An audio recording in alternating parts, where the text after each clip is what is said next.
How we doing there, boys and girls? Good morning, welcome. Good morning to you all. Good morning, good afternoon, and good evening, wherever you may be. Hope you've got your coffee at the ready, if it's your morning, because boy, oh boy, do I need it. We got some fun stuff to do today. We got some fun stuff on the go. New PTR update, surprisingly early this week. I usually don't expect a PTR update till Thursday, so I wasn't really prepared for this week, but new PTR update all the same.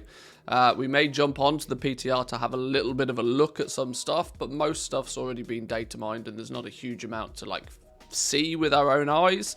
One thing we do know, which we'll talk about in a little bit more detail later, is that of the new legendary belt called Unity. For any of you that have played Diablo 3, you'll be aware of the Unity naming. The Unity is the ring.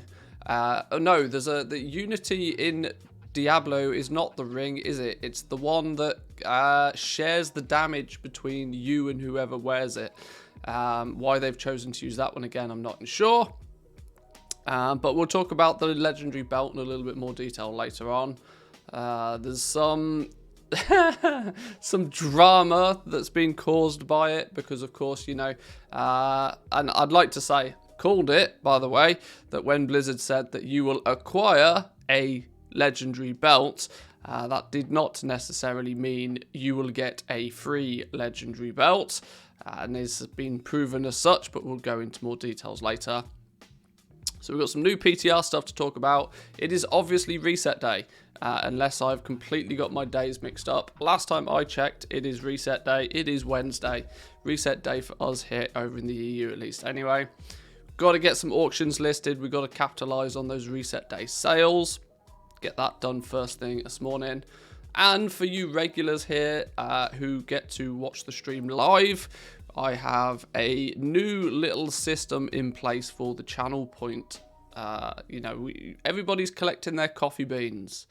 And off the success of the Boomers minigame, which some of you will remember, the minigame that we used to have on the stream for a little while, during the starting soon thing, where you could drop in and you could drop bombs and you could blow things up, and everybody was chasing the star. On the basis of the success of that, I have found a new little mini game for us to play that's a little bit more interactive, and I think you'll all enjoy it. We'll play test that in a little bit as well. So stick around, relax, enjoy, and let's get going. I want to say a quick good morning to all and who be here. Stro, good morning to you, welcome in. Tammy, welcome in. Tuli Tunnelly, how we doing? Welcome. Good to see you all this morning. Let's dive straight in. I've got a busy day today, on the basis that we didn't stream yesterday, and also I will get this out there nice and early this morning. There will be no stream tomorrow either. This week is a bit busy for me IRL, so I won't be streaming tomorrow either. So we'll be streaming today, and then we'll be doing something on Friday. I still haven't decided what we're going to be doing on Friday, so this week is a little bit crazy for me. I know I'm not being very organised. I've also acutely aware of the fact that there's been no YouTube content for a few days, which I also kind of feel a little bit bad about. But we'll get there, don't worry. Guess who definitely didn't get distracted by Diablo and definitely didn't forget to stock up? Yes. I'm being distracted by many things at the moment. Diablo was not one of them. But I am spending a lot more of my free time, should we say, playing other games at the moment as well. Let's see what we had in the mail. Oh my god, 691 mails to go through. Ugh, there better be some juicy sales at the end of that. We could do with some sounds though, couldn't we? Sound effects, there we go. Kojak, welcome in, good morning to you. I'll let you do your listings first.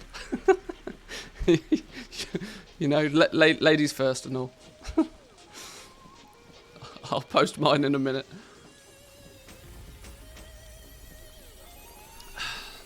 That's because I am a gentleman. I did them already 2 hours ago. Ah, fair enough. Fair enough. Right, what do we... Oh my days, what's going on here? What is going on here? Everything is going to expire. Literally everything expires within an hour. How do we approach this situation then? Well, I guess we post what we can post now, and then we come back again in an hour. I guess we loop back around to this realm. Is that how we're going to do it? I guess that's how we're going to do it. I'm not doing a cancel scan on things that expire in an hour. That feels icky. Yuck. We don't want none of that business. To talk a little bit for a few minutes then about the PTR. We had a little bit of an update to the PTR. We'll probably explore it in a little bit later. There seems to be some very mixed opinions across the internet of just how ready this patch is. And I can't help but feel that it's wishful thinking on the parts of some. There's so many bits and pieces that we don't have on the PTR yet, and they're still very clearly raid testing. And they're still going to be raid testing for the next couple of weeks.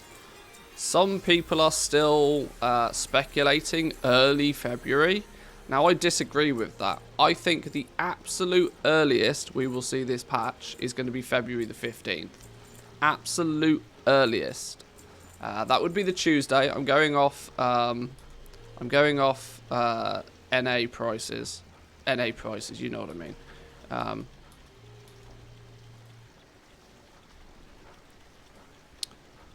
Can we not just get... Alright, sure, fine. So, for example, the 15th of February is my guesstimation. That's a Tuesday. Alternatively, I think the 22nd is more likely. I'm going closer towards the end of February, 22nd, although I would not be surprised to see the 1st of March. I think people shooting for the 8th of February are very much in the category of some serious wishful thinking there. But it's mainly on the basis that we've still got a couple of weeks of raid testing. Plus they need to then finalise Season 2 of Mythic Plus and the PvP season. Then there's usually, because it's a major patch, there's usually a developer update when they give us a release date, and then it's usually at least a week after that before the patch goes live. So we'll have to see how it all pans out. But NA prices to determine the date. Yeah, you know what I mean. You know what I mean. Going by the NA schedule. Well, they use NA prices to determine the balancing of materials. That's very obvious. Look at Lightless Silk. Oh yeah, Lightless Silk is 2 gold on Area 52. Well, that means it must be 2 gold everywhere. Oh yeah, sure, okay, right, I get it. Elden Ring comes out sometimes in February. Elder Scrolls Online has a big patch as well in February, I think.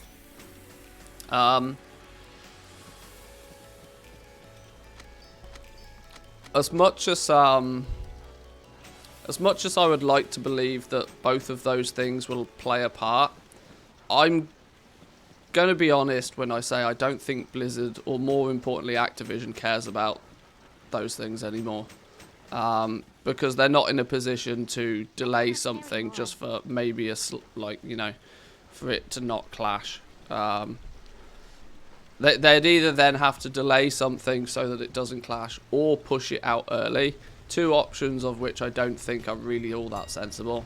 I would really hope that they just release it when it's ready. Fuck what else is going on. Now, I know Elden Ring has got quite a lot of hype around it. Elder Scrolls, sure. I mean, there's people that play it. It's probably got a bigger subscriber base than WoW at this point, but yeah, I don't think that the if it was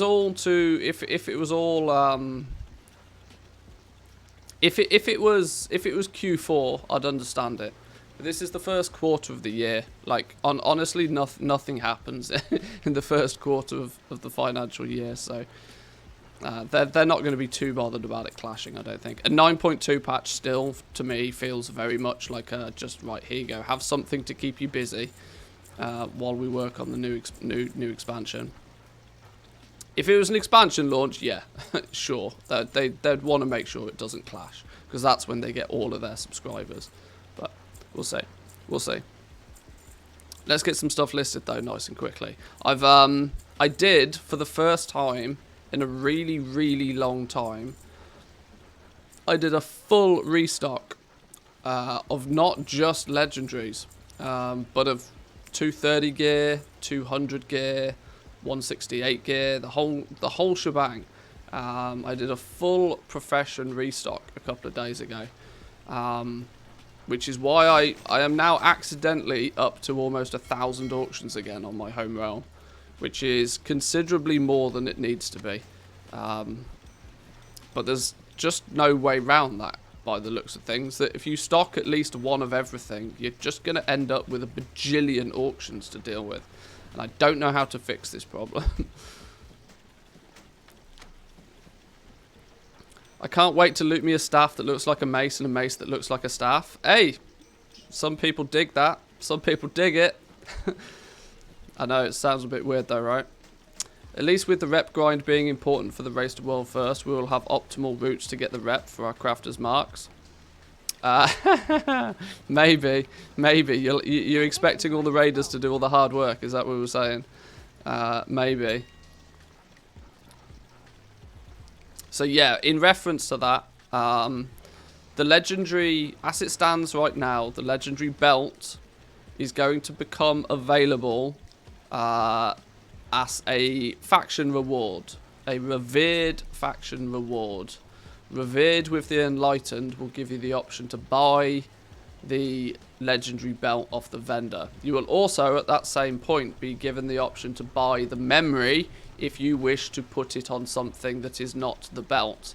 Now that becomes quite important because we've already seen, and we'll, like I said, we'll look at the details a little bit more later. We've already seen that it's going to be item level 265, which is very low. Very, very low. Now this does two things. This one concerns me, that rank 7s are also going to be very low in item level, and that there's going to be some some additional way to increase the item level past that, or the belt is going to be the path of least resistance for people to get their second legendary, but that will still very, very heavily incentivize somebody to craft it on another bit of gear. They will craft it on a higher item level, rank 7, in a slot that has more stats on, because it's already speculated that the rank 7s should be in the high 280s in terms of item level. So if you put that, if you have a chest piece of that high item level, you're gonna have like shitloads of stats on that. There's still a big question that we need answered, and that is what is going to be the item level of a rank 7, which, as far as I'm aware at least, we don't know yet.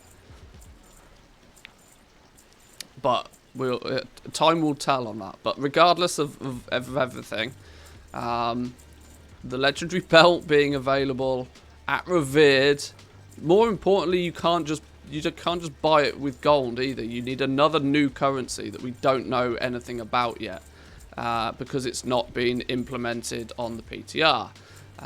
This all gives me many reasons to be concerned that the PTR is nowhere near ready yet, because there's so much stuff just not implemented yet. We haven't had the ability to test flying in the new zone yet. We haven't.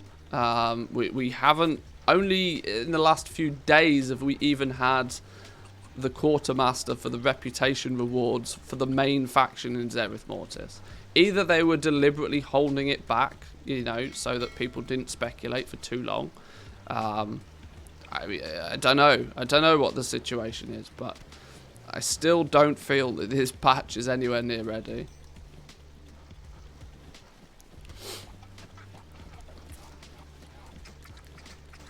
Boosters are going to have fun selling plus 20 keys. Oh, because of the new conduit. The new conduit upgrade, which is not only available at Exalted, as far as I'm aware. Not only can you get... The new conduit upgrade is going to be not just upgrade one of your conduits. It will give you all, correct me if I'm wrong, 272 conduits. It will give you all of them. It will just instantly boost all your conduits to 272, which I presume will just be max. But it first requires you to have either completed the raid on Mythic, a serious amount of rating in PvP, or I believe to have completed a plus 20 Mythic dungeon. If you have one of those 3 achievements and you're Exalted, you will be able to buy this conduit upgrade token. But the conduit upgrade token is also, by the looks of things, bind on pickup, which means it won't be account bound, which means fuck you alts, which has also got a lot of people's, it's got the hair up on their backs about that as well. There's a lot of unhappy raiders that are looking at patch notes today, I can tell you that much. After what they feel being almost promised that no player power will be attached to Zereth Mortis, to then find that they are still going to need to grind to Exalted. Please tell me we're reading Wowhead comments today. We might do. For the lols, we might do. Let me get some caffeine in my system first, otherwise it might be too much for me. Grinding the rep on 5 alts. Well, there's 2 sides to that coin as well. We were thinking the other day that if the raiders aren't going to be super incentivized to go through Zereth Mortis, and we know that the new crafting stuff is locked behind reputation in Zereth Mortis, it might give crafters a lot more of an ability to be the first to market. What we usually see is that it's the super hardcore raiders that get all the crafting stuff first. And they're smart about things, those raiders, for obvious reasons. They cash cow for a few days and sell everything at stupid profits, make a few million gold in the first few days off these new crafting things, and then drop it completely because it's no longer, you know, on their radar of things to do. I'm pretty sure that Blizzard have always said that there'll be no player power in the Cypher system. They weren't talking about the whole zone. See, I'm of that similar opinion as well. What I wanted to do, and I even went as far as finding the video, I want to revisit Eternity's End, the developer preview video. I worked out that this video came out almost exactly 2 months ago. 11th of November this video came out, the developer preview. I wanted to re-watch this again. Now that we've had 2 months of PTR and time to look at things and start to understand things and process things, I think for the sake of 11 minutes to watch this again, because Blizzard are so careful with the words that they use in content pieces like this. I for weeks have been saying that you will acquire a legendary belt. At no point did they ever say that you will get a legendary belt for free. So all of these people thinking they were getting a free legendary out of nowhere are now very disappointed. But it's, you know, if you actually listen to the words that are said word for word, they're often very deliberate in how they do things. So I wanted to take a little bit of a look at that as well today, just to refresh ourselves on what they said and how it's starting to appear. Because I think there's people have their wires crossed a little bit, I think. But we're nearly there, down to 250. And good morning to you as well, welcome in.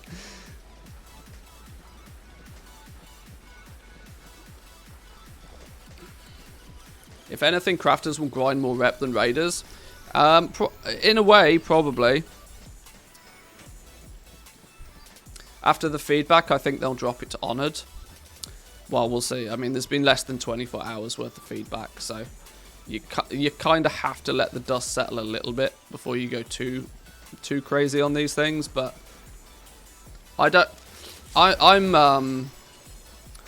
kind of disappointed that we get a legendary item off a vendor in the first place for nothing more than what feels like a small rep grind. What I also feel is that you may or may not actually be able... The way that they could still time gate it is with this currency. I want to call it Cosmic Flux. It's probably not called Cosmic Flux. It's probably called something else. I can't remember. It's not even implemented on the PTR, so it doesn't matter. But this extra bonus currency that we're going to use to upgrade regular gear into tier set pieces, it's also going to be the currency to buy this legendary belt and the legendary power in the first place. That could be the way that they time gate it. If it's physically not possible to get enough of that dust, you might be able to grind your ass off to Revered and still not be able to buy it because you don't have the currency to buy it with yet. That's another possibility. Which, if you're not going to have enough currency to buy it by the time you can possibly get to Revered, then that kind of softens the blow a little bit, because it means that you then don't have to be 100% optimal with your daily rep grind. It smooths out the problem. But what it then does mean is you have to be 100% efficient with your currency grind. So the grind will still be there. It's just, you know, from which approach do they want to take it.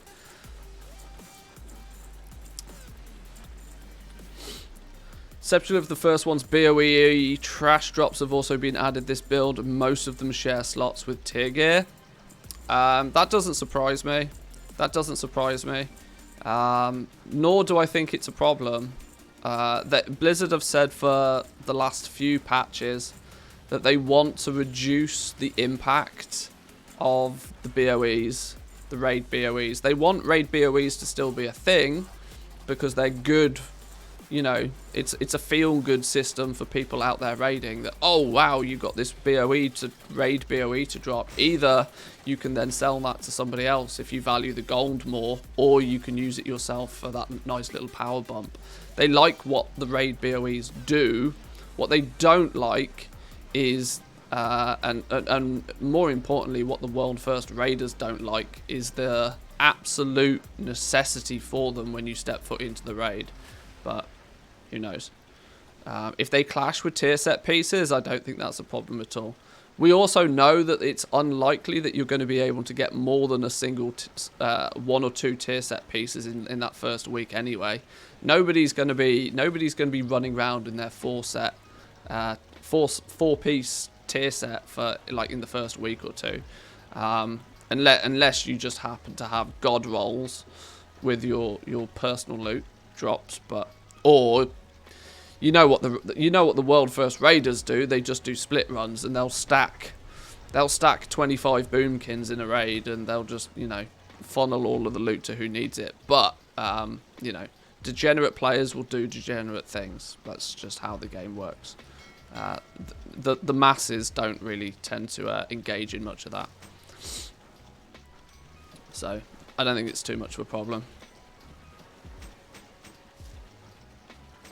Honestly, it makes more sense to me for the BOEs to clash with the tier set pieces. Tier set is probably going to be BIS, but it will only be BIS in a slot until you have the 4-piece, which means that 5th piece will drop out of being BIS, and that's where you may slot in your legendary, your second legendary, or you may slot in that BOE, or you may, you know, that's where you have a few options, I think.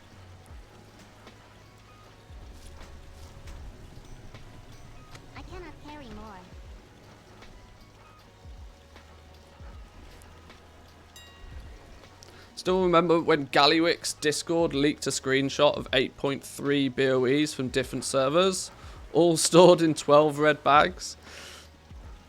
Because they weren't dodgy at all, were they?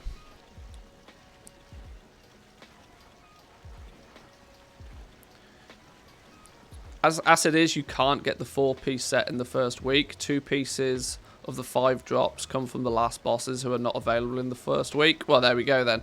All the more reason to guarantee the fact that there's just no chance that people are going to be strolling around with their 4-piece set bonus that quickly.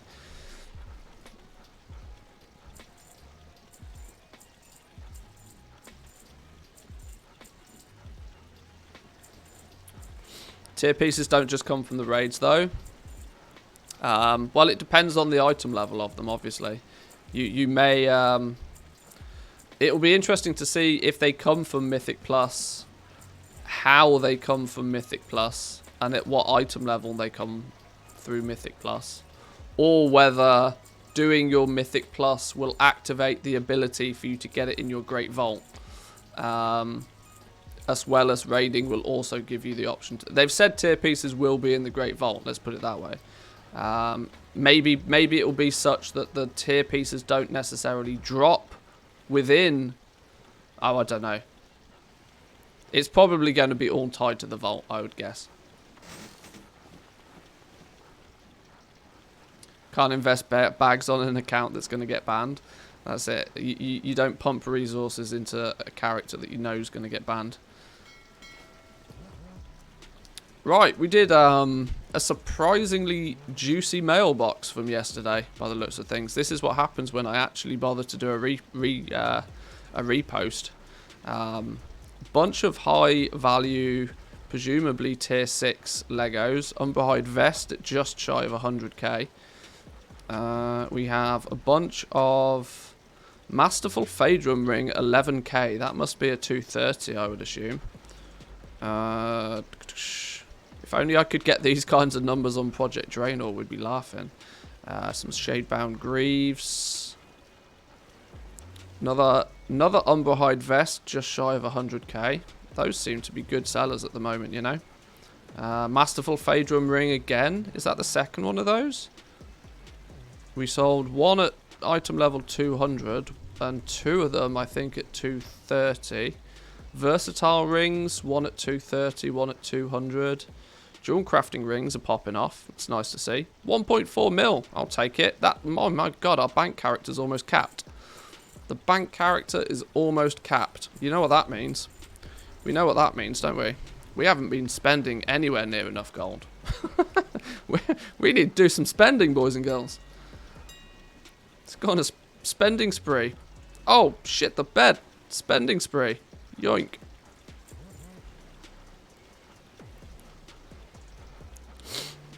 That was literally 43, so it's not really that impressive. Let's take a look at what we got going on down here then. Any cheap stuff. Any cheap stuff. Sub-vendor price shrouded cloth. Go on then. Desolate leather at 3 gold a piece. Anything under 350 we buy. Leystrike ore at 8 gold can take a jog. Death Blossom I don't care about. Soul Dust at 13 gold a piece. Can somebody please, for the love of God, make some Soul Dust at a sensible price? Why is Soul Dust 13 gold a piece when Sacred Shards are only 23? This should be 8. 8, I tell you.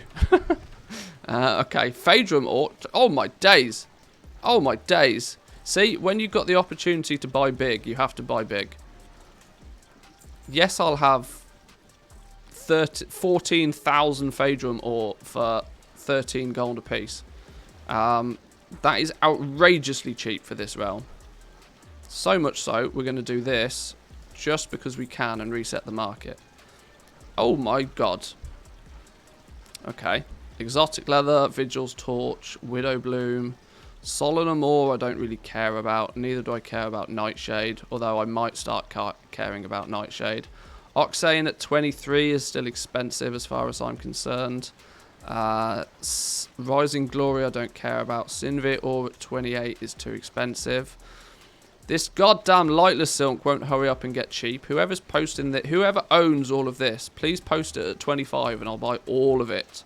I will buy all of it if you post it at 25. Just saying. Callous Hide at 37. It scares me to see Callous Hide at 37 and to actually think that that's a good value. I don't need much callus hide because I don't up-convert it. I just need it for crafting the odd thing here and there. Heavy Desolate of 40. It's super difficult to turn down Heavy Desolate at 40. Super difficult. Even at 44, I should probably be hoovering it up. Just so I don't have to craft the damn stuff myself. Elythium at 74. We like Elythium at 74. We like any Elythium under 80, really. Any Elythium under 80, we're partial to. We could hoover all of that up today. Yeah, it's only a mil. It's only a mil. Hang on. Somebody's listening. Yeah, it's only a mil. What next? Shadow Ghast ingots 85. They're still too expensive, boys and girls. Still too expensive. Still too expensive. None of this stuff I care about. Callus at 410 though. Callus at 410. I think we'll have that lot. What's our smart average right now? 430, 436. We could have that lot quite comfortably. It's not a great advantage, but I equally don't have much of it, sure. Finally, Courthite crystals at 800 is just bananas. Bananas. Want to buy soul dust on my server? Only 30 gold each? Hot damn. Hot damn. Oh, it's depressing me that Courthite crystals are only going up in price still. But it does make me feel slightly better about having about 20 million crafted legendaries already stocked up.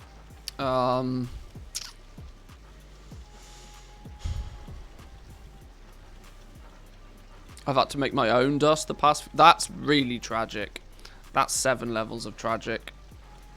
I might end up having to do that myself, though.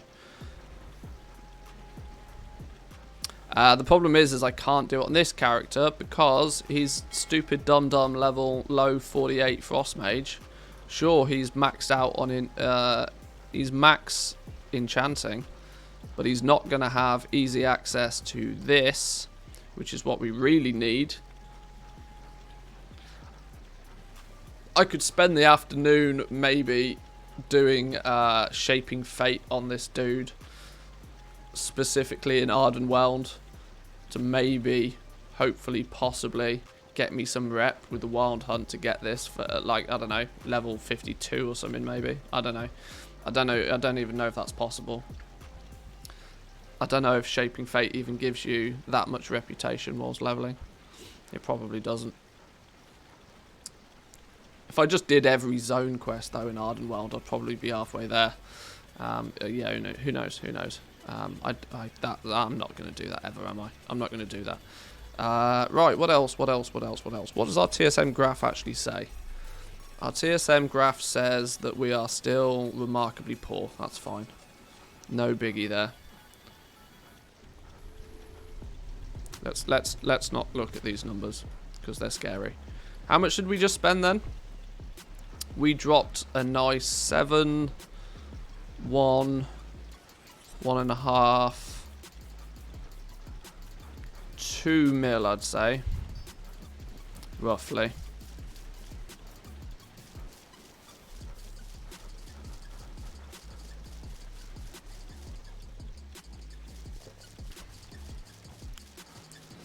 Matthew says vendor and disenchant shuffle still tells me to vendor stuff and not DE it. I mean, that might be the case. That might be the case. Do you think we'll get new flasks or not? I really hope we do get more profession stuff. I'm not gonna lie.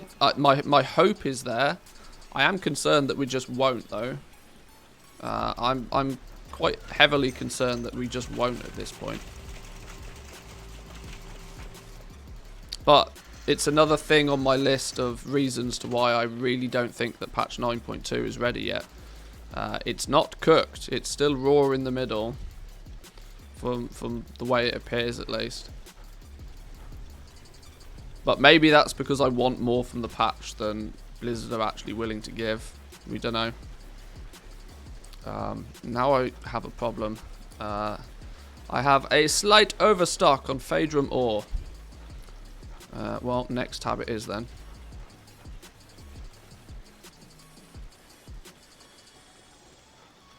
Bad news with the PTR buyable belt.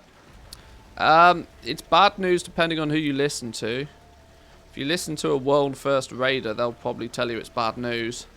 As a goblin that does nothing but craft and sell legendaries, it's music to my ears, because there's going to be a very strong... Why is that one not a full stack? There's going to be a very strong incentive for raiders to craft a second, higher item level version of it. Given the option to have 2 higher rank, because at 265 it's really not that much better than a 262 rank 6.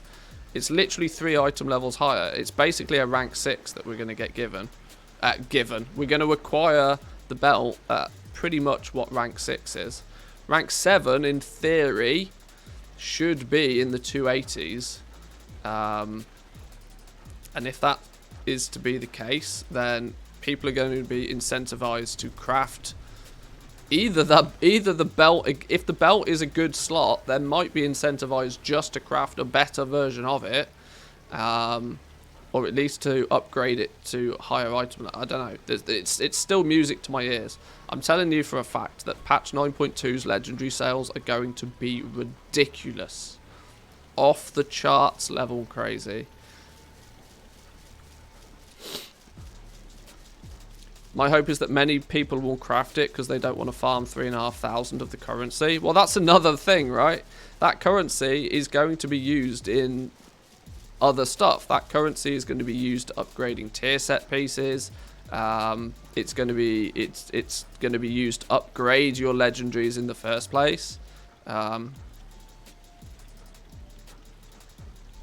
Recraft in a higher stat budget, most likely. This is it. There's many reasons. If it comes in at 265, if it comes in at basically what is rank 6 item level, people will be incentivized to upgrade it. Just because they can acquire it for a bit of currency, it's not going to be people's BIS, let's put it that way. And if it's not on the BIS list, then people will upgrade it. And whatever it takes to upgrade it or recraft it into a different slot is just, you know, it's happy days as far as goblins are concerned. Happy days. Storage space is becoming a bit of a dick problem. This time of the patch, storage space becomes an issue. Not that I'm a big fan of stockpiling, but I can actually chunk through most of these materials in about a week, so it's not even that heavily stockpiling. This is just business as usual nowadays. It looks like stockpiling, but it doesn't feel like stockpiling. Playing bloody cookie clicker because the guild bank is slow though. That's the real grind.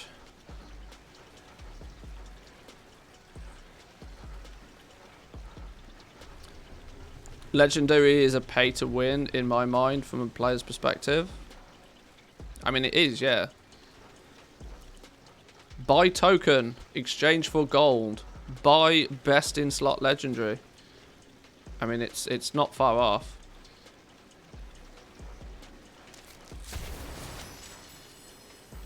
That's why I stopped using guild banks. Yeah, I know. Only because I know that this is I'm not going to want to take it all out again straight away. I'll do it in chunks is why I don't mind. This heavy callus, we're probably going to convert this pretty quickly anyway, so that's fine to just be chilling.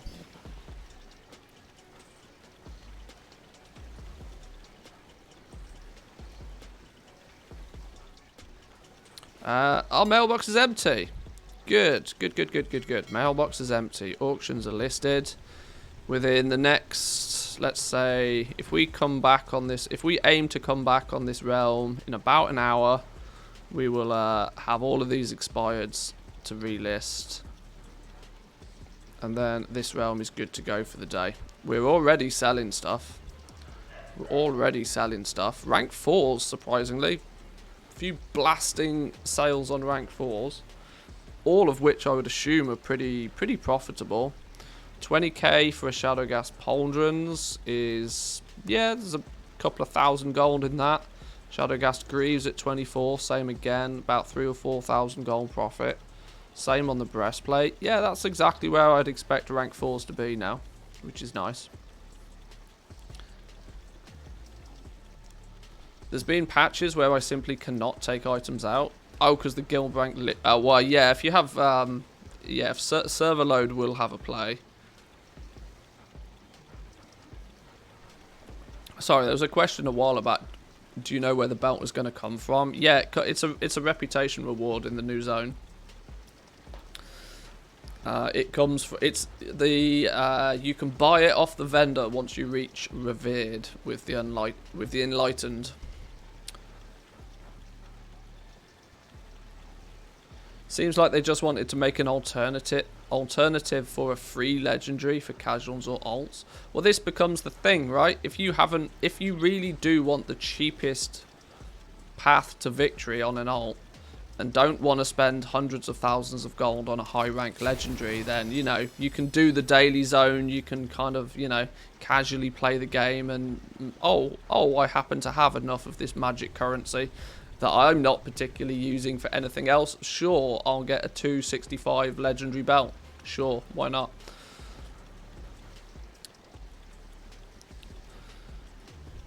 Right, one realm done. One realm done. Let's do the second realm real quick. Let's do, because this one's a quick one. This is a quick one. Not the legendary power, but the actual piece of belt. The belt to carve into the legendary. Yeah, that's what you just buy the legendary straight up. You don't take it to a rune carver. You just buy the legendary off the vendor. You can also at the same time buy the legendary, the memory, the rune carving memory, so that you can then craft it onto another piece. But the legendary, the Unity belt, just straight up off the vendor. But we'll look into all of that in a little bit more detail in a bit. We need to scout through some of the data mining stuff. It makes sense for us to go and actually, you know, look at it with our own eyes as well for a little bit. See what's going on there. I need to. It's now that we're getting closer to the actual 9.2 to where I think that it's about time to start spending more time on the PTR. Hello, wives. What's up? Oh, you bought Doggo a birthday present. Let me see. It's a fox. It's red. It's a fox. What's this, boys and girls? Is this what is this, a fox or a squirrel? I'll leave it up to you. I mean, the fact that it says fox on the ticket on the back is maybe a giveaway, but I don't know. It's a plushie. Yeah, it's a plushie. It's a dog toy. Our dog, one of our dogs, the brown dog, is 10 today. So it's her birthday. I mean, it literally says fox on the back, but... Oh, I've got to wrap it, do I? Okay. Oh, I see. Okay, yeah, cool. When did you leave the house? Oh, fair enough. Oh, close the door, you're letting all the cold air in.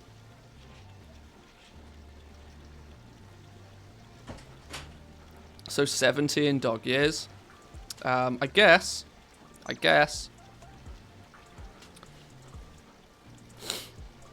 She's no lady nowadays.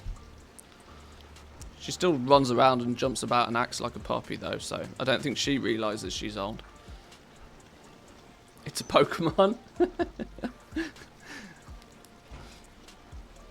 Either or.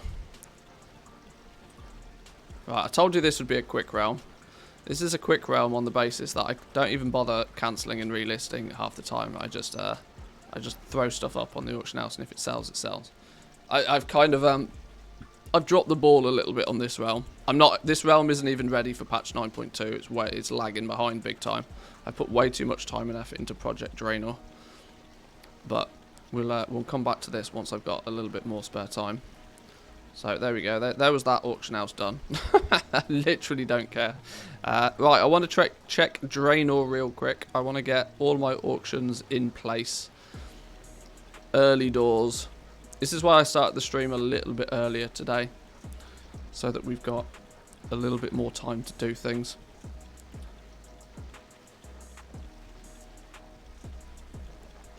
Alright, streamer luck, let's go.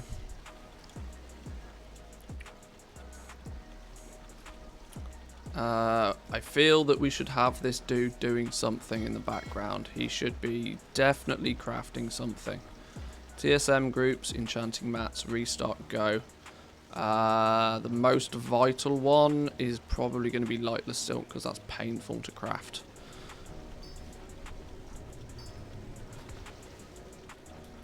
Right, that's going in the background. Project Draenor. Are we millionaires yet? Are we millionaires yet? That doesn't look particularly hopeful. Only 157 items, so there's some expires. Let's hope there's some gold hidden behind the expires. Otherwise, we only did 28,000 gold in sales yesterday, which is not going to get us anywhere fast, is it? So I'm aware we're kind of bouncing around a little bit at the moment, but I want to I want to ensure that we've got everything listed and everything, you know, set up, considering it's reset day, and then we can dive into taking a look at new stuff. Okay, 39,000. It's still not incredible. I would have hoped for more, but 40k in sales overnight without any effort is better than a kick in the teeth. Although that's really not going to push us forward with our ability to craft legendaries. Anything of note? Shadow Steel Greaves, 5.5k. These were probably 230s, I would imagine.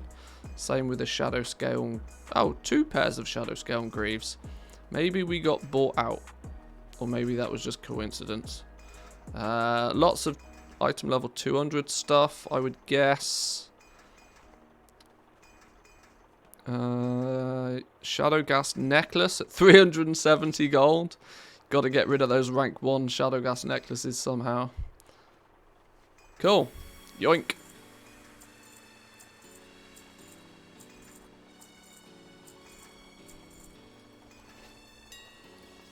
In theory, we should probably do a cancel scan on a few groups over here at least.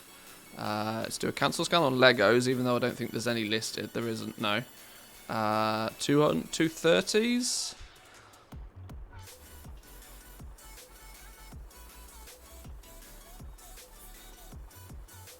Not cancelling most of them because we're not super competitive on price, but that's fine.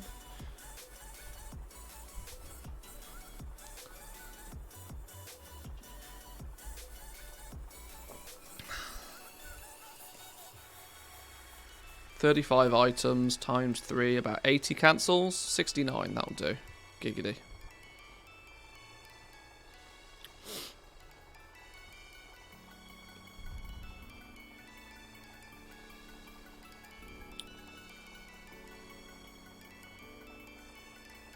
We need to tap into a few more markets on Draenor, and I'm not quite sure exactly how to do it. The cooking market is one that we could look at. But it's really not the season to be trying to sell consumables. I don't have many other options though, other than maybe going back further than just Shadowlands on these characters. With having tailoring, leatherworking, blacksmithing, the three big crafted gear, transmoggy kind of classes. There's room there, possibly, to go back a little bit further. But it's a risk because the cost of leveling up the past expansion professions is going to chip into the resources that we should realistically be spending on upping our legendary game.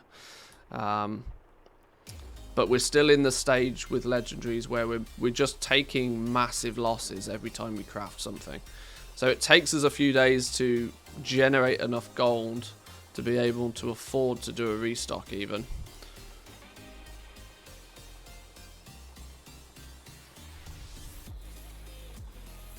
If I was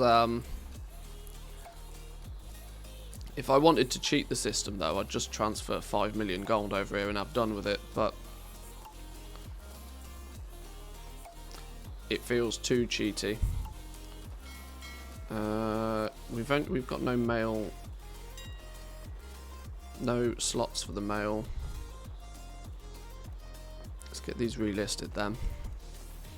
I've changed up my operations a touch to post things at normal price when they go below minimum, which is something I'm going to test for a couple of days to see if it makes any difference.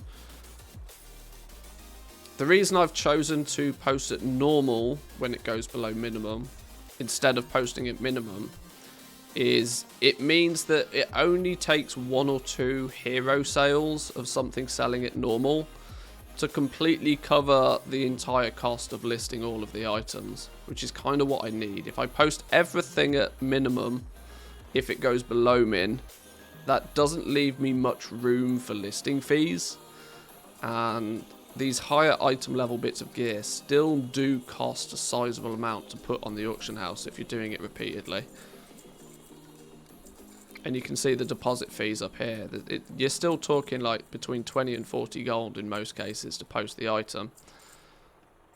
Now, if I'm only making sort of 200, 300 gold on each sale, I need to not be posting it 20 times at minimum prices, you know. Otherwise, I barely break even. I need a couple of hero sales by things selling at normal, which will happen if you throw enough at the wall. But it was an easy, like I said, I'm still using my TSM profile, my Patreon's TSM profile for this realm. You should do a full cheating Giga setup on Kazakh, get all 4 realms established differently.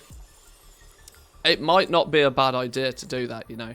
It might not be the worst idea to just do a complete hardcore cheat mode setup on another realm. That, I suppose, would be, although it's out of the realms of somebody, for most people being able to replicate it, it might be quite interesting for people to see just how you know, a Mega Goblin can use the gold that they already have to just literally force themselves into a market.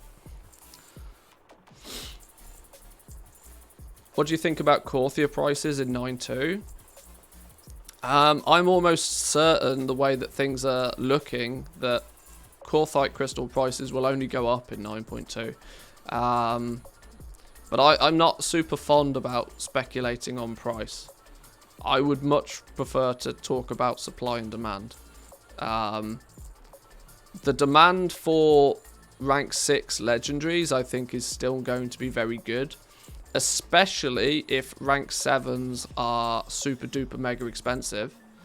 If you can pick up your rank 6 for like 50k, or your rank 7 is going to end up being 150k, that's a big reason for some people to get the rank 6 and just wait it out until the rank 7 comes down in price.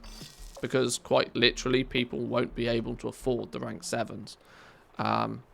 That's almost by design.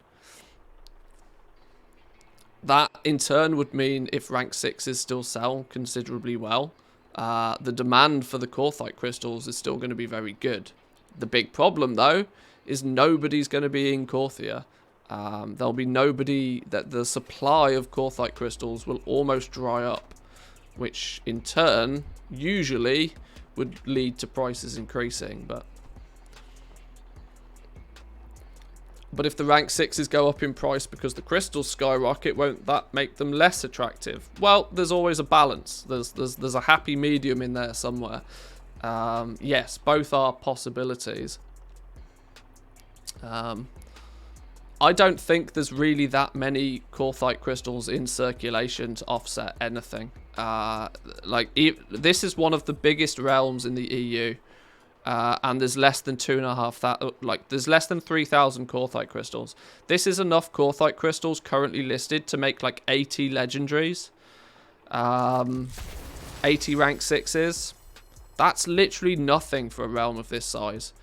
80 rank 6 legendaries probably sell every hour on this realm, between everybody that's listing them and cancel scanning on them and doing all of that jazz. This amount of Courthite crystals is barely a single day's worth of materials.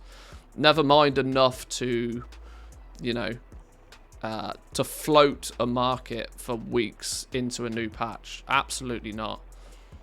Absolutely not.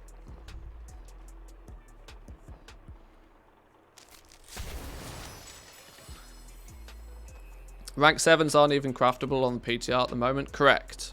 We have no idea what the item level of the rank 7's even going to be. Nor do we know... We know when we're going to be able to craft them. We're going to be able to craft them once we hit Honoured with... What do you call them? The Enlightened. Yeah, you do a rep grind and then you'll be able to craft them, but... Do people cancel scan on the crystals? They do, because people don't realise just how much it costs them to put them on the auction house. Yeah, nobody in their right mind cancel scans crystals. It's the people that are not in their right mind. They don't realise just how much these things cost to put on the auction house. They don't realise that every single Courthite crystal is costing them like 40 gold or something stupid to list on the auction house.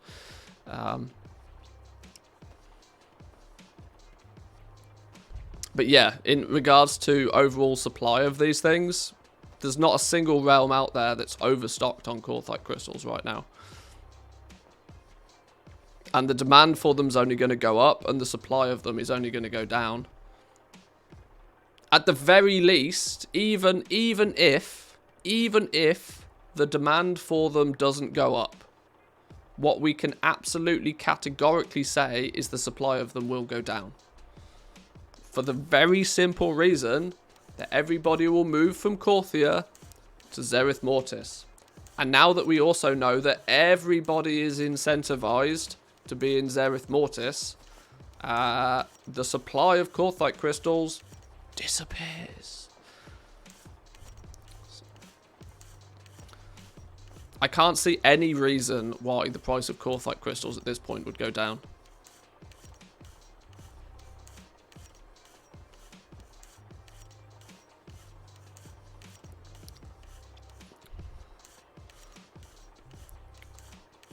I feel bad when I see Courthite crystals in my expired mailbox on realms where I don't craft Legos, all that deposit gold. Yeah, I mean, you've literally just pissed it up the wall at that point. Yeah. 5 gold per crystal per 12 hours. It gets pricey fast. Yeah, there we go. There we go. Yeah, ridiculous amount of gold to list the things on the auction house. It's because they vendor for, like, stupid money. Not that you would be vendoring them, but... that is the reason why the listing fee is expensive. Right, expireds. Open all of this business.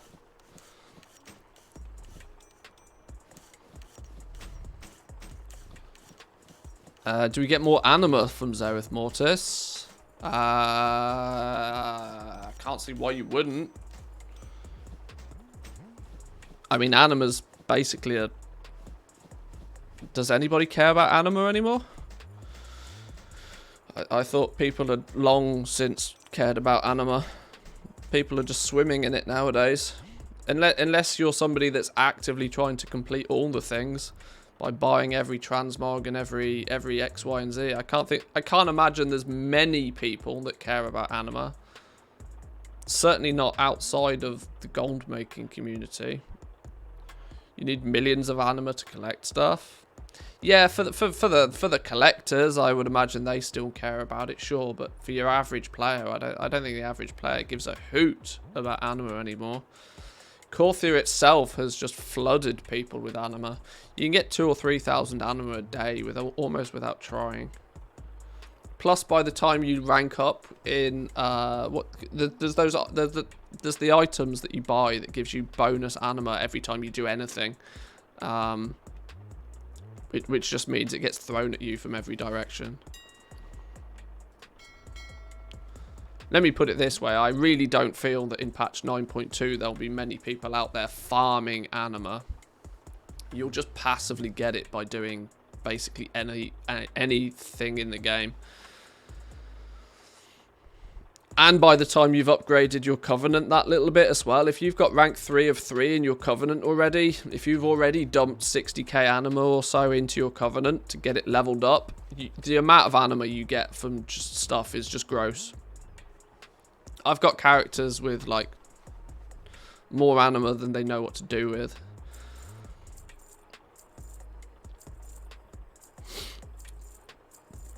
And you know as well as I that I don't really even play the actual game all that much.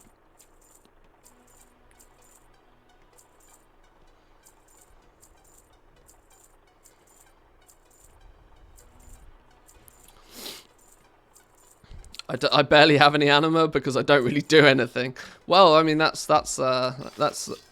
that how life works? Sounds like my bank balance.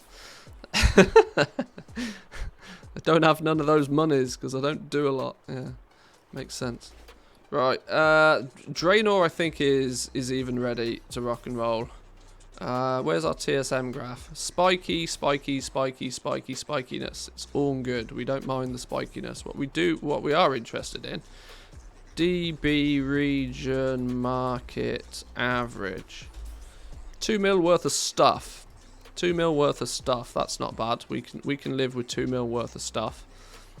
And interestingly, most of that 2 mil worth of stuff is tied up, or a fair chunk of that is tied up in essences that we still own that we haven't done anything with yet. When we convert these into legendaries, of which we absolutely should be, bear in mind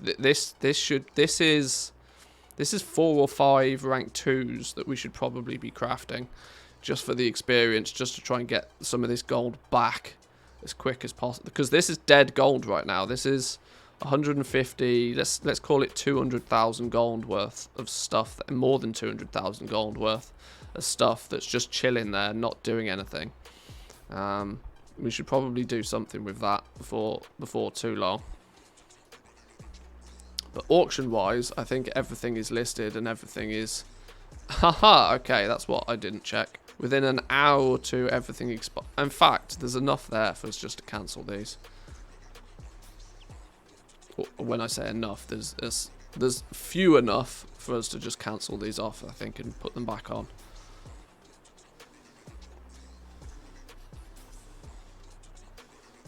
Ignore my total auction house value though, because that's super duper mega inflated at the moment due to a few slight issues at my end.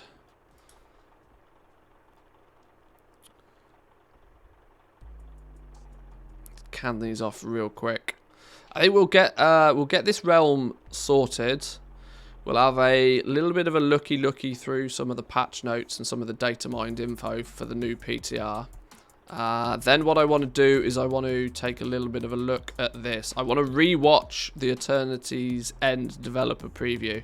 It's 2 months old now. It's been 2 months since they launched this, and I want to see just how clearer the picture is now that we've had a couple of months of speculation about the new zone. Because, of course, when we first watched this, we didn't know anything about 9.2.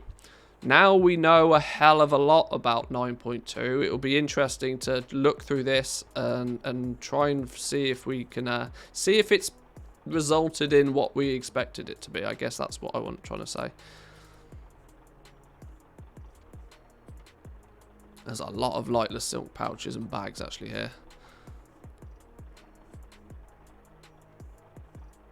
That video is so memeable. Yeah, you're right, it is.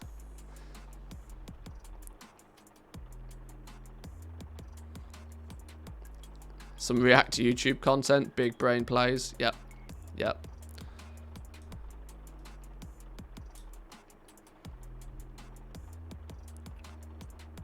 Ah, cancel throttle. Alright. Sure.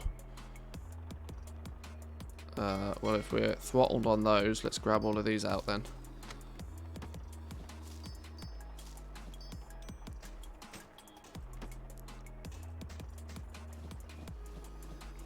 I'm out of coffee though, which is not good. Not good news. Not good news at all.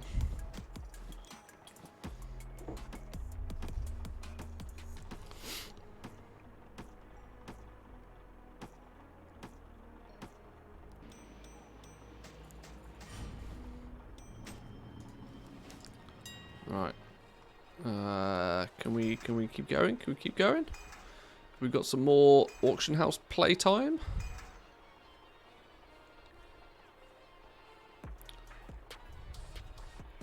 Ah, the throttle. Everybody's best auction house friend. Alright. Well, whilst that's taking its sweet ass time, is this dude. This dude is still chugging along nicely with his enchanted lighter silks. Good, good, good. Have we been selling stuff? A few things. Oh, cheeky Umberhide helm for nearly 100k again. Go on then. Go on then. It does cost us 70k to make the damn thing though, so I guess that's only fair. A few rank 4s, a few clusters. Sure. I craft these just simply because occasionally I will make some sales on them. And it's, you know, at least it's some use for the stupid gems that we have more than we know what to do. Floating rocks are what I'm waiting for. Should we talk about water walking for 15 minutes? I'm waiting for the moment I can't water walk in ZM. Seemed like a big feature that they pushed out. Yeah. Yeah.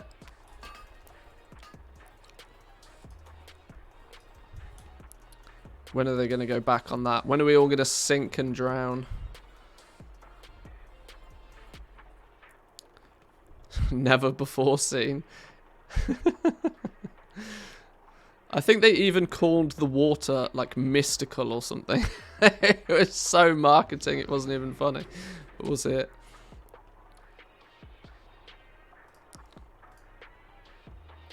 Like I said, it always amuses me greatly just to see how creative Blizzard are with their wording of these blatantly PR piece bits of content that they put out there. Right, 3 hours is fine. I can't be doing with any more. Open all. Let's get this relisted. And we can move on. It's taken me, it's taken me the best part of an hour to get our auction houses into shape this morning. Which is kind of expected, doing this at scale on a few different realms.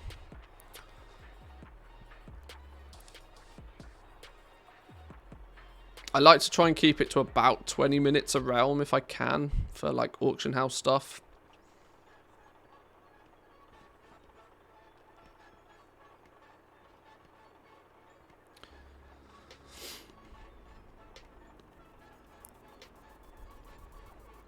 If you questioned anything about these new features, you weren't allowed to be on the camera for the video. Oh yeah, exactly.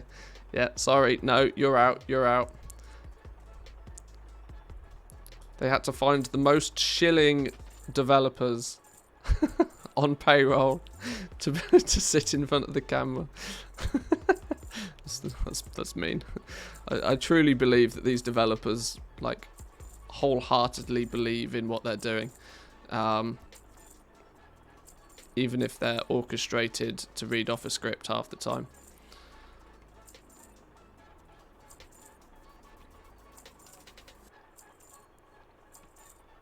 Whoa, where did the earthquake come from?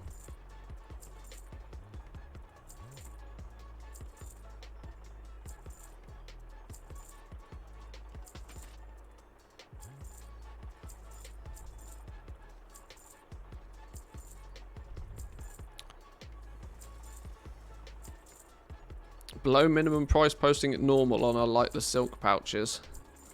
Yeah, I don't think we're ever going to sell them at 1700 gold a piece, not on this realm. That might be one of those scenarios where it's maybe not totally sensible to post things at normal, because that instantly means we are just guaranteed to not sell them.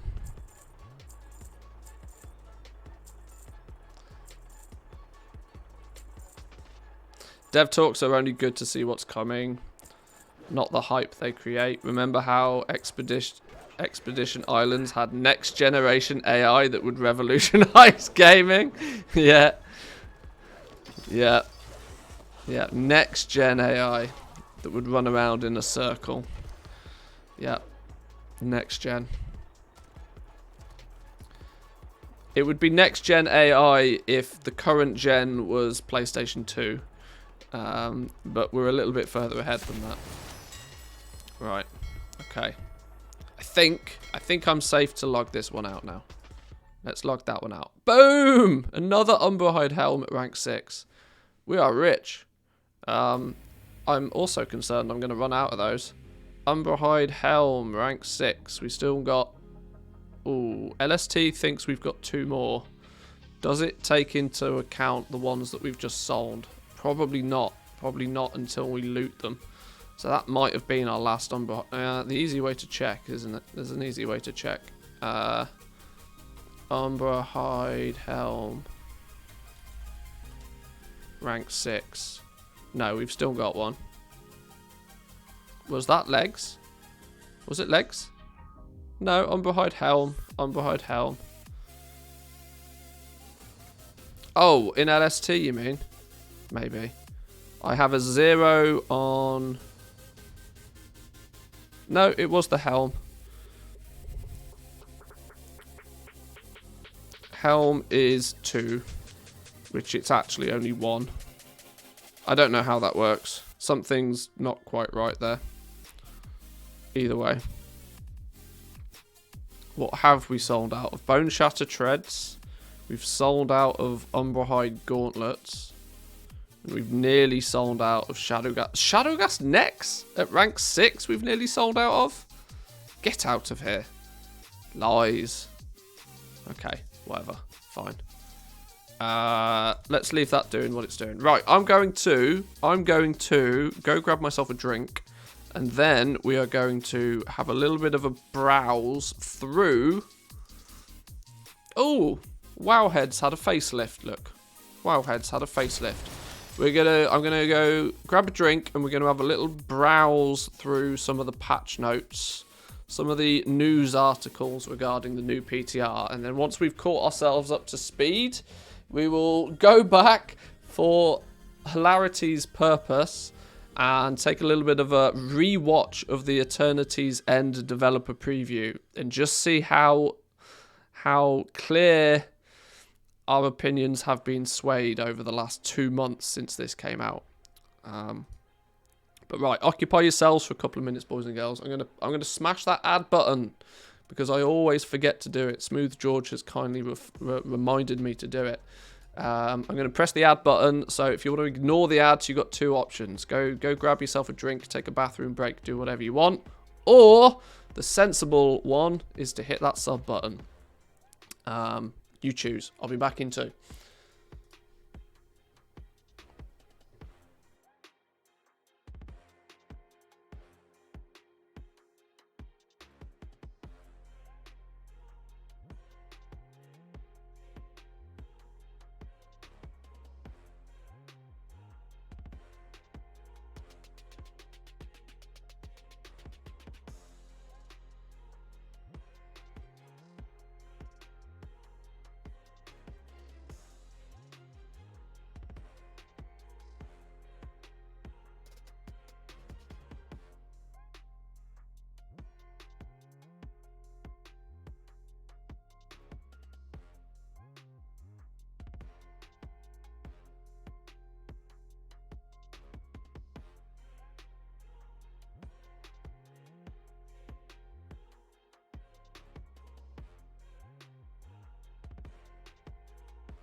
Alrighty.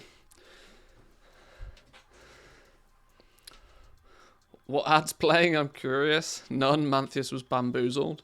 Hey, it's not my fault that Twitch can't sell ads on their own platform. I don't think I've ever seen an ad when he plays them. I still don't think Twitch actually even plays ads. I'm going to be honest with you. I think it's all a myth. I think if you live outside the US, you just don't see ads on Twitch. Because they can't sell ads for their platform to save their life. Because let's be honest, who in their right mind, if you own a company, Moldova VPN for no ads, well, all that, yeah. If you're a company that's got marketing budget, why would you sell ads on a platform that is, you know,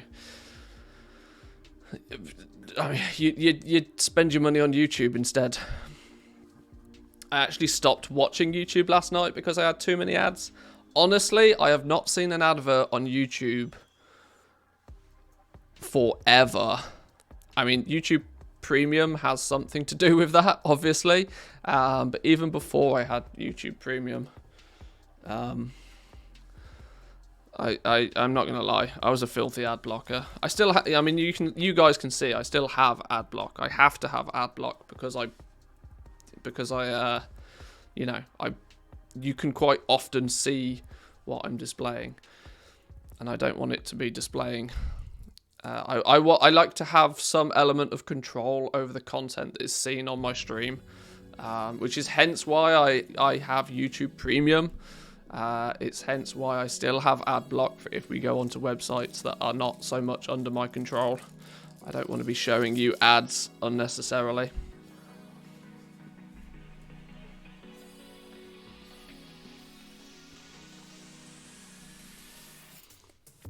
I'm at 24,000 Wowhead points. Nearly free premium. I don't know what these Wowhead points are. Apparently I've got 3,500 of them. I don't know how that's a thing.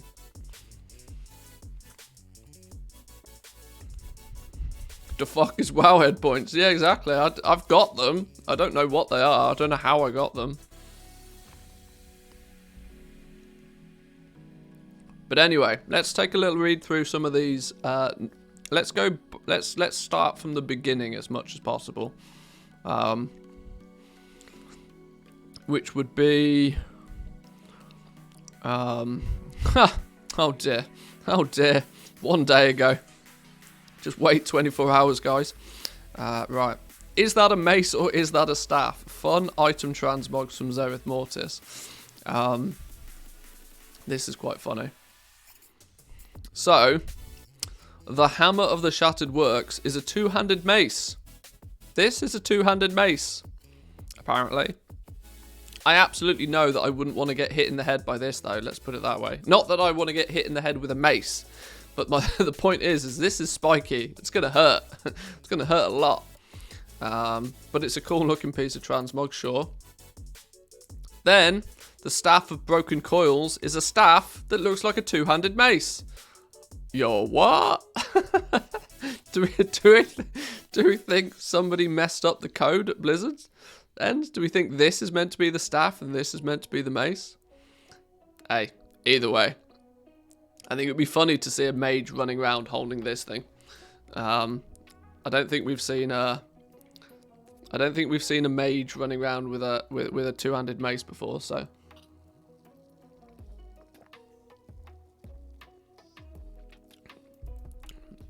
Well, yeah, preferentially, I would rather not be hit by either. But if I was going to get hit by a mace, I'd rather be hit by a mace. I know what's coming, you know. Probably how they gave the Horde a horse and the Alliance a wolf. Yeah, maybe. But I thought that was quite amusing. Good-looking pieces of transmog, though. If only they could make the gear look as good as they can the weapons. One day. Diablo 2 Resurrected PTR arrives January the 12th. Absolutely zero whoop-de-doos given. PTR story update, including blah, blah, blah. No, that's the Wowhead Weekly. We don't want to watch that one. New PTR 9.2 cinematic models, Sylvanas and Tyrande updates. These updates include weapons, quivers, ornately detailed armor, ready for the many cutscenes and in-game cinematics. Now, slight pre-warning that this may contain spoilers. Usually Wowhead is quite good at telling us where spoilers are, but either way.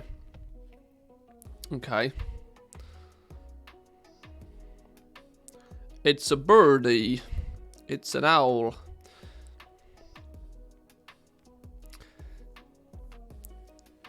D2R, PTR, what and why? Yeah, I don't really understand it. Surely they know what's going on there. Okay, yeah, story spoilers. There's a Pelagos model. Alright, sure. They're just new character models. Right, is this the actual patch notes per se? Patch 9.2 PTR build contains additional class and spell changes, which include buffs to Death Knights, Abomination Limb, Ashen Hallow also appears to have been nerfed. However, this has been confirmed to be an erroneous tooltip change and not actually adjusted on the PTR. Oh, great, okay. Oh, it's only class changes. Alright, well, we'll ignore that then. I don't go over class changes on stream because there's too many classes. If you're interested in your own specific class, take a look.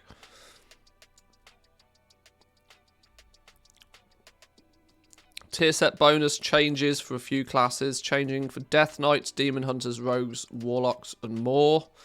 Death Knights have had some changes. Demon Hunters have had some changes. Priests, Rogues, Shamans. Basically everybody's had a couple of changes there.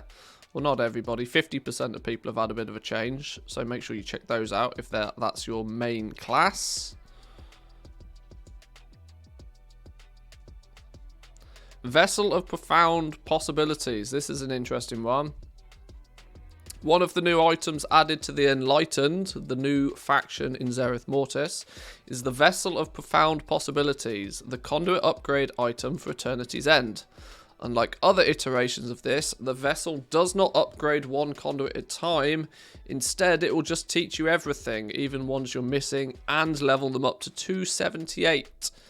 But, the Blizzard but. It's not good enough to just get exalted with the Enlightened. You also need to have one of 3 achievements. Keystone Hero achievement, of which there are a few. You need to have completed Mythic Raid, or you need Gladiator in Season 3. Win 50 3v3 games while at Elite rank during Season 3. So, it's quite safe to say you're going to have to be either pretty good at the game, or you're going to have to buy a Mythic 20 boost. That's going to be the way I imagine most people will get this. The boosting community is probably creaming themselves right now to be able to sell plus 20 boosts. Now, obviously, there's not many people that can do that comfortably because, you know, it's often quite difficult for anybody to complete a plus 20 anyway. Never mind if you're carrying a casual at the same time. I would imagine for most it's quite difficult to 5-man a plus 20. Never mind 4-manning it. Unless, of course, you have some healer that's got some incredible DPS at the same time.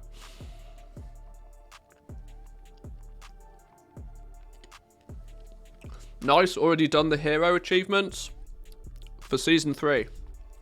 You need to do them again. So, yeah.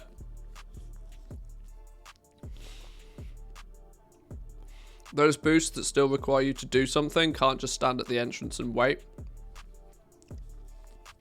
Probably.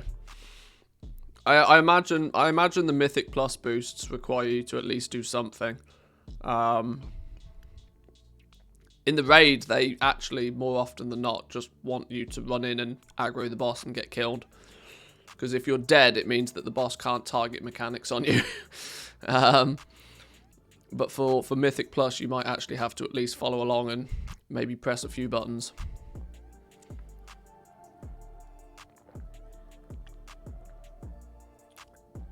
The interesting thing for me about this, Mythic Plus, you AFK fully.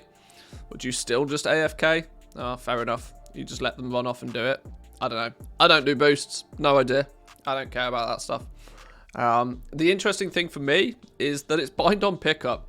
This is not even one of those, you know, if you've completed, you have to have, even if you've got these achievements, you still then need to be exalted on that character to buy this. So it's 2 levels of gatekeeping, 2 hurdles to climb. Sure, your main character might get one of these achievements, which will unlock the ability for you to buy it, but even then, even on your ults, you still need to get to exalted. That needs converting into a toy. Probably. I would think that would be sensible. But equally, the weird thing for me is, right, is it just doesn't make any sense. It doesn't make any sense, because if you've cleared the raid on Mythic, why the fuck do you care about having the rest of your conduits at 278? You're done. You're complete. Game over. You're off playing another game. You don't care about this anymore. You care about this before you've done the thing you've already done. It seems a little bit weird like that. This would make more sense if it was bind on account, because you do the achievement, you do the big difficult thing, or you buy the difficult thing, and then you get the ability to send this to your ults to make your ults have a easier time doing the same thing again, maybe. Yeah.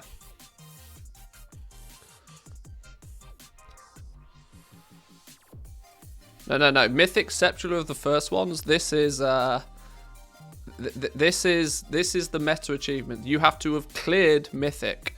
You have to have defeated the jailer on Mythic. This is not just the first boss. Scepter of the first ones is the name of the raid. You need to have cleared the raid on Mythic. So, not easily puggable at all, no. The first boss, maybe. The first Mythic boss is usually a freebie. Jailer, on the other hand, probably not.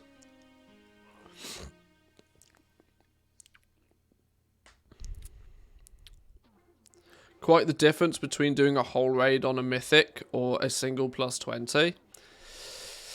Hey, it's, yeah. Do you have to be exalted as well before doing the achievements? Yeah, I mean, look at the taunt tip. Requires enlightened, exalted. You need to tick all of the boxes. 25 mil gold for the jailer kill. Why would they?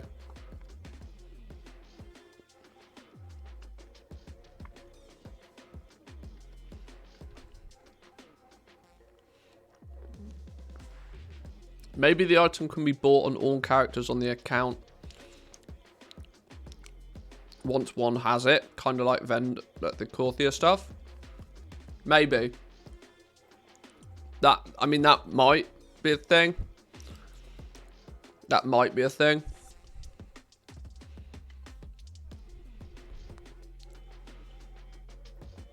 That will yeah, like Smooth George has said, that will probably come in like 9.2.5 if that's a thing. Either way, it's conduits, and at the end of the day, most people don't care that much about conduits.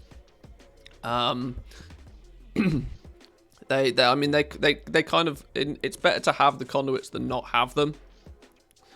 But I believe at this point, not that I keep my eyes on this too much, but I believe they've squished the power gains from the conduits so aggressively that they don't really, you know, have that much of an overall effect anymore. It's usually what tends to happen when Blizzard just admits defeat on trying to balance something. The easiest way for Blizzard to balance something is make everything do 1 damage. If everything does 1 damage, then it's balanced. Everything is also shit, but everything is balanced. And that tends to be Blizzard's approach to a problem that they can't solve, is they just squish all of it into the ground, and so then nobody cares. I didn't think they were that powerful, but doing Torghast on all my ults has really shown me how much of a difference they can make. That's interesting.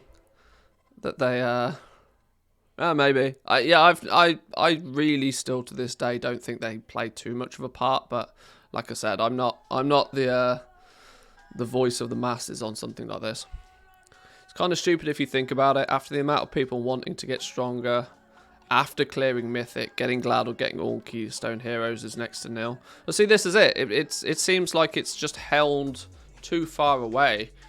I mean, the likelihood is for most people, by the time you get these achievements, you've also probably got most of your conduits leveled up by that point anyway. It just seems a bit odd. It seems odd. It will probably change though. This is one of those things that they've put the item on there. It's probably got placeholder details on it, and it's likely to be changed. We see this all the time with the PTR, so I wouldn't worry about it too much. Let's move on to the next one then. So that was quite a cool one. Tier sets drops have been revealed in the raid. No tier tokens. More importantly, no 4 set bonus in week 1. So the Dungeon Journal is now showing the correct loot tables for the bosses by the looks of things, and it appears as if, excuse me, at least at this point, your tier set pieces are just going to drop from the bosses. No weapon tokens like CN. Tier tokens are not listed in the Dungeon Journal. Instead, each individual tier drop for each class is listed, which means it will likely not drop via tier tokens from the new raid. With personal loot, this means that the more of a class that you have in your raid, the more consistently you'll get tier bonuses due to trading. Without the tier tokens, it's difficult for that single rogue player to actually loot a piece of gear themselves, whilst 2 or 3 druids, for example, could trade with each other to increase their chances of loot where it needs to go. It's weird, right? How people have given up complaining that personal loot is a thing. Now we complain more so than when the loophole is closed. Now the loophole that we had previously to personal loot being tokens that you could freely trade between a multitude of different classes. Now that loophole is closed. People are still not complaining about personal loot. I'm still of the opinion that if you're raiding at a mythic level, the gear that drops off a boss should be given to whoever needs it. I mean, I'm not a raider either, but I absolutely to this day still do not understand that if you are doing the hardest content in the game, you should be able to min-max effectively. You shouldn't have to jump through loopholes when you're doing the most difficult content in the game. Easy mode, heroic mode, sure, it should just be personal loot. Everybody gets their own loot. It's part of making it easier.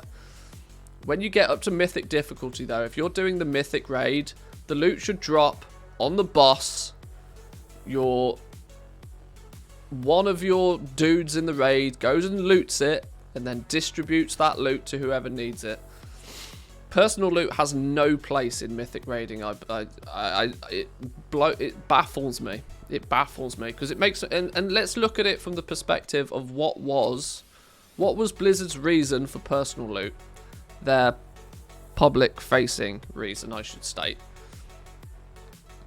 The public facing reason for why personal loot is a thing is they wanted to eliminate the toxicity of loot councils in pickup groups. They wanted to cut out, you know, that guild leader giving all of the gear to himself and his friends or their friends. That's what they wanted to cut out. Now, if you're an organised group of 20 people that have presumably got the same goal in mind, then let them play the fucking game. What they actually meant was that we don't want to be paying GMs to solve problems. Yeah. Toxic people are going to be toxic regardless. It's just dumb. I never understood it. I never, in fact, no, I do understand it. I don't understand it from the point of view that Blizzard publicly made that they gave. The reason that they gave that they wanted to cut out the toxicity primarily from pickup groups and just, you know, cancerous guilds is all good and well, but that doesn't apply to Mythic guilds. Nobody's raiding Mythic just casually in a pickup group fashion. And if you are, you're maybe killing the first couple of bosses because they're freebie bosses anyway.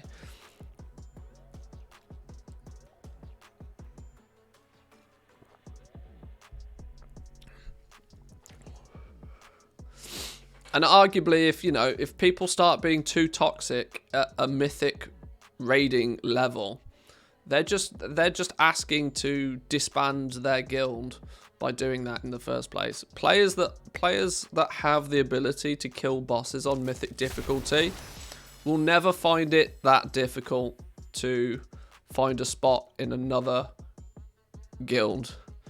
It just doesn't make sense. Sometimes guilds will bring in maybe 1 or 2 pugs to a Mythic run if 1 or 2 people can't make the raid that night. Sure,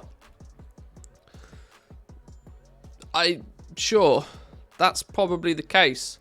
But I'm also of the opinion that those 1 or 2 people that have come in to do the Mythic run probably aren't the first people you would choose to give loot to anyway, unless nobody else needed it. If nobody else needed the item that drops, sure, they can have it.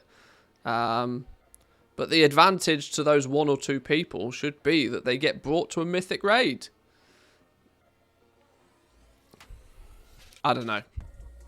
Maybe I'd be one of those people. Maybe I'd be one of those crooked guild leaders. But also, I think I would probably, You give the gear to the characters that need it most, that is going to help you as a group of people kill the next boss easier. And players should get the ability to choose that. Anyway, we got way off topic. Way off topic. The point being is that the actual gear drops from the boss. Big surprise, right? Big surprise. The boss drops loot. Oh my god. In my opinion, kind of how it probably should be in an RPG, let's be honest. A token that you then take to a vendor. Where did that pissing vendor get all the gear from? He hasn't slain the dragon 20 times. From a lore perspective, the tokens don't make any sense. I genuinely think that, the boss should drop the gear. And then that gear should be distributed to who needs it. But maybe I'm too old school. What it does mean though, is that the bosses that drop the bits of gear, so your hands are going to come from a wing end boss, hands and pants. The helm comes from Anduin, which is boss 8, which is the final boss that you're going to be able to take down in week 1. Yet the shoulders and the chest pieces drop from the higher bosses in the raid, so boss 9 and boss 10, which means that you are never, even if you get super duper mega super lucky, you are still only going to get 3 pieces of your tier set in the first week. This is probably very deliberate. This will mean that we will presumably, this will make the race to world first quite interesting, because I would imagine, can you repeat that? No, I can't. Let's just say very lucky. Clip it and play it back again if, it soothes you.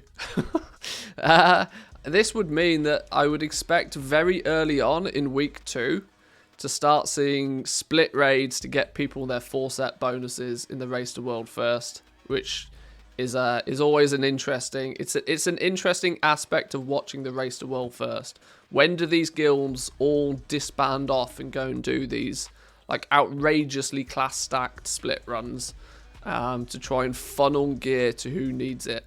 And that will happen probably very, very early on in week 2. For any character that's been able to get their 3-piece set bonus in the first week will be very high on the priority list to funnel them their 4th piece of gear off that 9th boss. I would guess it's probably going to be the first thing they would do. I would imagine so. It makes the race to world first quite interesting to watch when there's a very, very obvious reason for them to go and do. I mean, there's a good reason they do split runs anyway, but it makes it very, very obvious to when and why they will be doing it. The BOEs will be so expensive the first weeks due to people needing it to be able to trade a tier piece in the same slot. That's also true if you play on a guild that's got some a world first raiding guild on it. The likelihood is any BOEs on that realm are going to be high. Any heroic BOEs are going to be super duper mega valuable. They'll drop 1 million gold on one of those without thinking about it. For that exact reason, that they will want to equip a heroic piece of gear in that slot, so that if the tier piece drops for them, and they will then be able to trade it.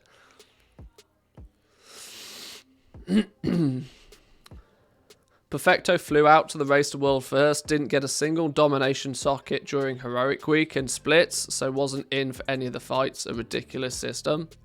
Yeah, but that's the level that these people play at. That's an expected part of the game.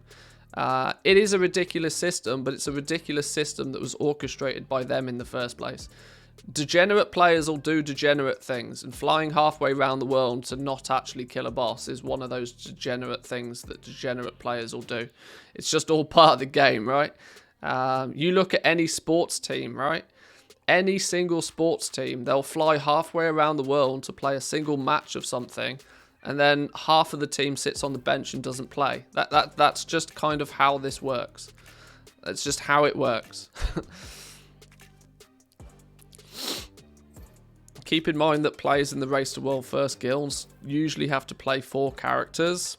In most guilds, I know it is for sure. What's been interesting with that is that some guilds have taken different approaches to that. Some guilds have had a high emphasis on leveling up and gearing up ults, where some guilds have gone just hardcore min-max the living Christ out of a single character. Because there usually is some... There's usually some give or take there. You usually can't do both.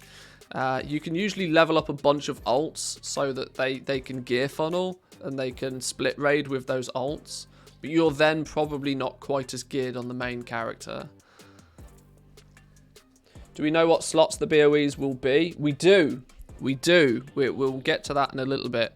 For the TLDRs, they drop in tier set slots for this very reason, that people will want to equip them, presumably, so that then they can trade the loot if needed.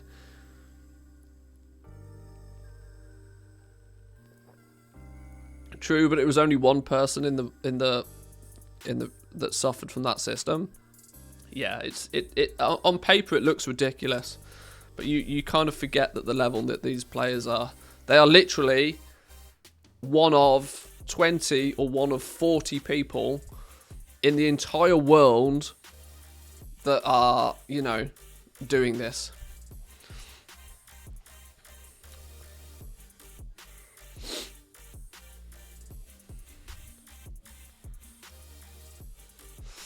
Might craft the Legos into tier slots to enable the trading of gear, then recraft Legos again. I mean, that would be seriously gross. That would be seriously gross. But yeah, if it goes, does the gear trading system entirely go on item level? If it entirely goes on item level, then equipping this is really gross. Then equipping rank 6 legendaries in as many slots as possible will give you the ability to then trade tier pieces, right? Do we know what item level heroic gear is going to be? Mythic is to...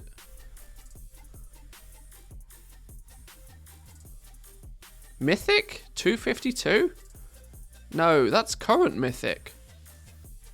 What's... Eh? That's wrong. That's wrong. They didn't put the real item level in yet. Yeah, I thought that's the case. That's wrong. But I would imagine that could also be the degenerate level of play. 262 won't be enough for heroic, I think. It will probably be 265, and Blizzard will make it 265 for that exact reason, so that you can't use legendaries to enable loot funneling. You'll have to have a heroic piece of gear in that slot from the new raid. Or Zerg the absolute fuck out of Mythic Plus and get lucky in your vault, I would guess. You couldn't craft the max legendaries, so they couldn't do that in the last patch, yeah.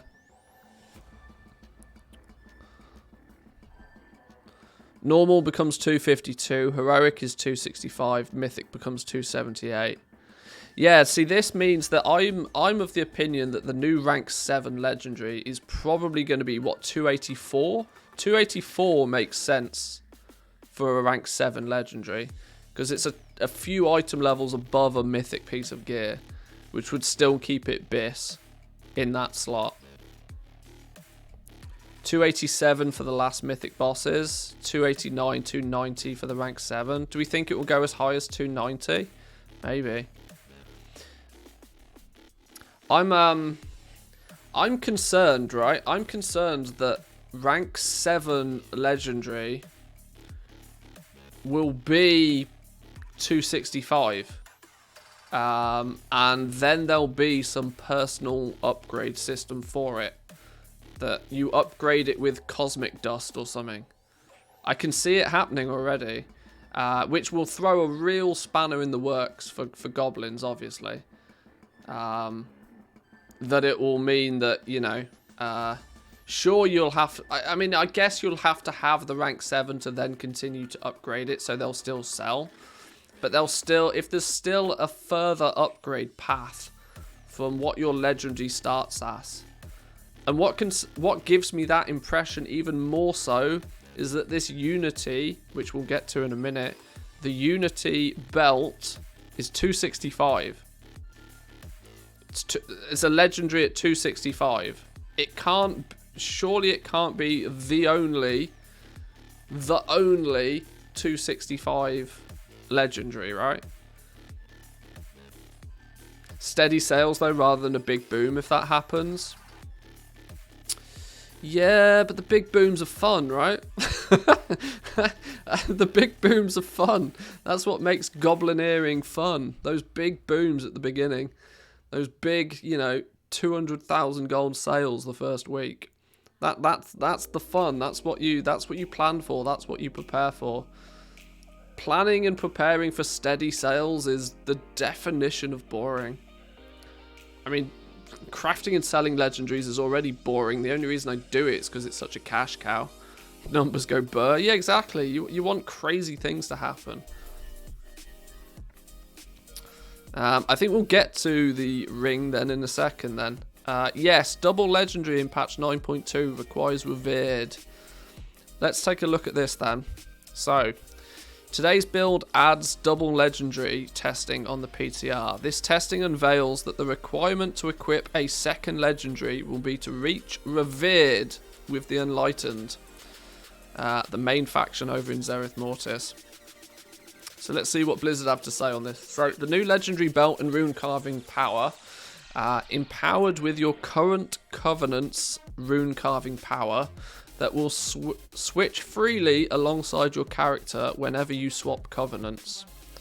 Additionally, this new legendary can be equipped alongside another Shadowlands legendary in a different armor slot, giving you 2 powerful legendary effects to boost your power. Mythic at 278, the last 2 bosses give 285, meaning the Lego will probably be 289.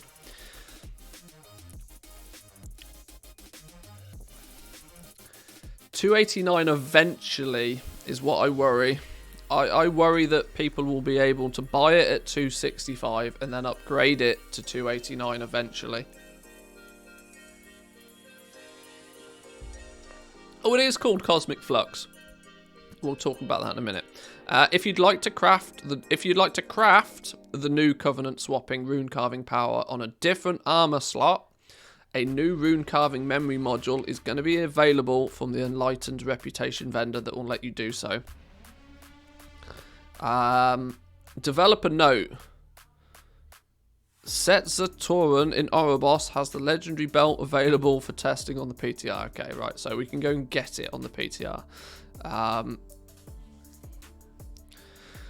Patch 9.2 adds the ability to equip a second legendary. We've known this has been a thing. We've been aware of this being a thing for a while now, allowing you to wear a regular legendary plus your Covenant one. This is the big stipulation. Yes, you can equip a second legendary, but that second legendary has to be your Covenant one. There are two ways to unlock this second legendary. Either by purchasing a legendary belt, or by purchasing the new rune carving recipe. Both the belt and the recipe require you to be revered with the Enlightened.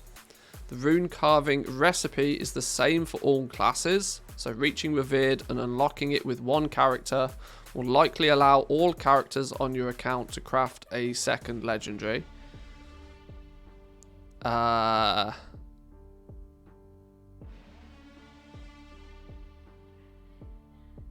No, that's not true at all, is it?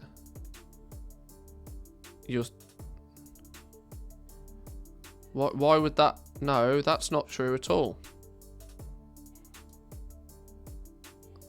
The rune carving recipe is the same for all classes, so reaching revered and unlocking it with one character will likely allow all characters on your account to craft a second legendary.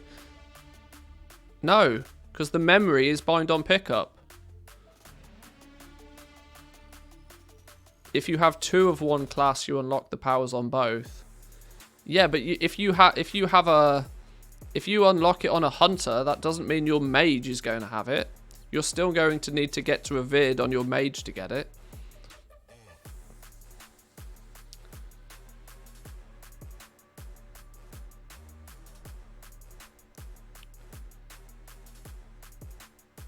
Unlock on one class means you have it on all. It's the same on all classes.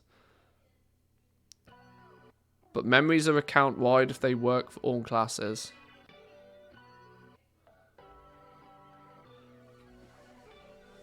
Okay. Sure.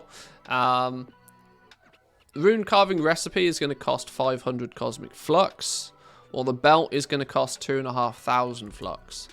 The belt is more likely expensive because the rune carving recipe requires you to buy the base item to craft it. Note that the only way to wear a second legendary is using this new belt or by using the new rune carving recipe. The new recipe changes accordingly to your current covenant, so you don't need to craft multiple of them. Yeah, you don't need to craft 4 of them. This cosmic flux is going to be the bottleneck, I feel. The very essence of creation, cosmic flux can be used to empower equipment at the creation catalyst in Zereth Mortis. Is what the tooltip states. My warrior has memories unlocked across all realms, all from one warrior. Yeah, but you know it's still the same class, right? That's my point. That just because you've unlocked it on a mage doesn't mean your hunter will then be able to instantly go and craft it. That's my point.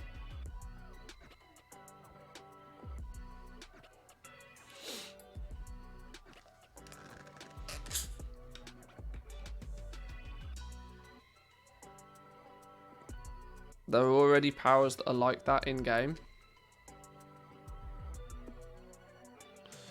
You mean such as like the Torghast one, like the one you buy from Venari, which is designed for Torghast because it gives you increased Phantasma. You know, the one that nobody's ever used ever.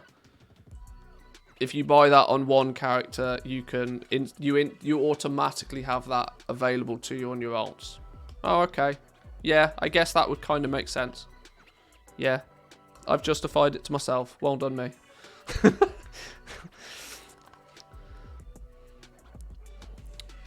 I don't see why they felt the need to crop this image quite so ridiculously. It would be nice to be able to see, you know, maybe the whole tooltip. But okay, yeah, this Cosmic Flux is going to be where the problem, I think, will lie. Cosmic Flux is still not implemented on the PTR, which in turn means that we do not know how much of this we get. We do not know where we get this from. Is this going to be the bottleneck, or is the getting to revered going to be the bottleneck? My money is on the Cosmic Flux being the bottleneck, especially considering we already know that this Cosmic Flux is going to go towards people being able to create tier set pieces from regular pieces of gear. So people are going to have multiple uses for this Cosmic Flux. Now, if they need to, let's say for example, they need the Cosmic Flux, they've ended up with 3 pieces of tier set, they need their 4th piece of tier set for the bonus, it is probably a better option for them to use the Cosmic Flux, which is a limited resource, to upgrade to a tier set piece, then to get the memory and to craft themselves a Unity. It would be because, you know, then it's just a requirement of gold to buy the base item. And however much Cosmic Flux it actually takes to craft an item at the Rune Carver up to rank 7, which equally we don't know yet. There's still lots of question marks. But I think the fact that this Cosmic Flux is going to be used for different things is going to mean that spending 2,500 of it on just buying the item outright is probably not going to be the way that people are going to want to do it. Casuals, sure. But I would imagine most people, it becomes more sensible for them to use the Cosmic Flux to upgrade to a tier set piece that they need, and then to just spend gold on crafting the Unity in the slot that they want it on.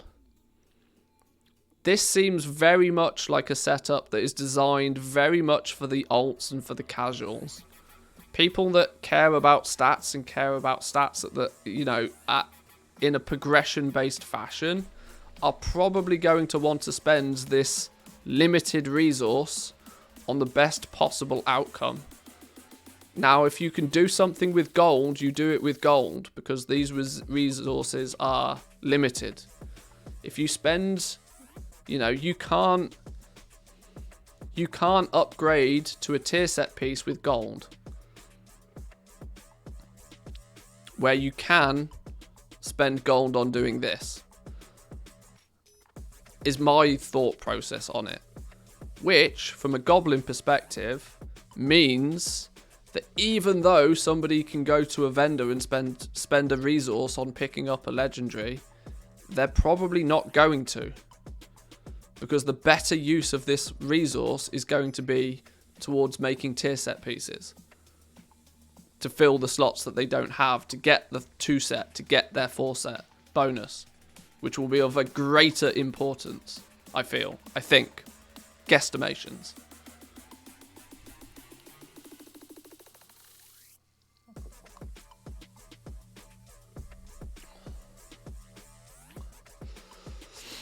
Does it say that the memory is going to cost?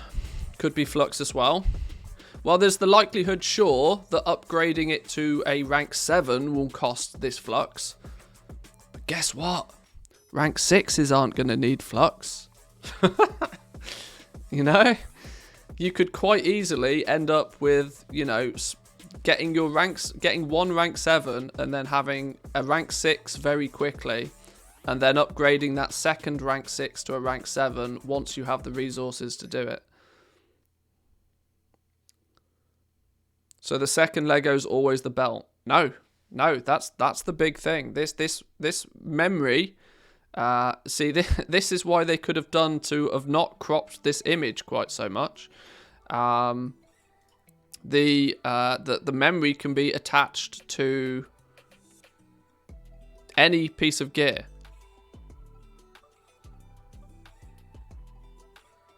Literally any piece of gear.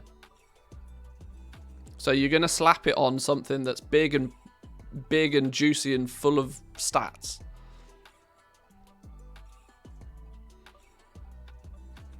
Blizzard removes the reputation cost from the double legendary belt for testing on the PTR.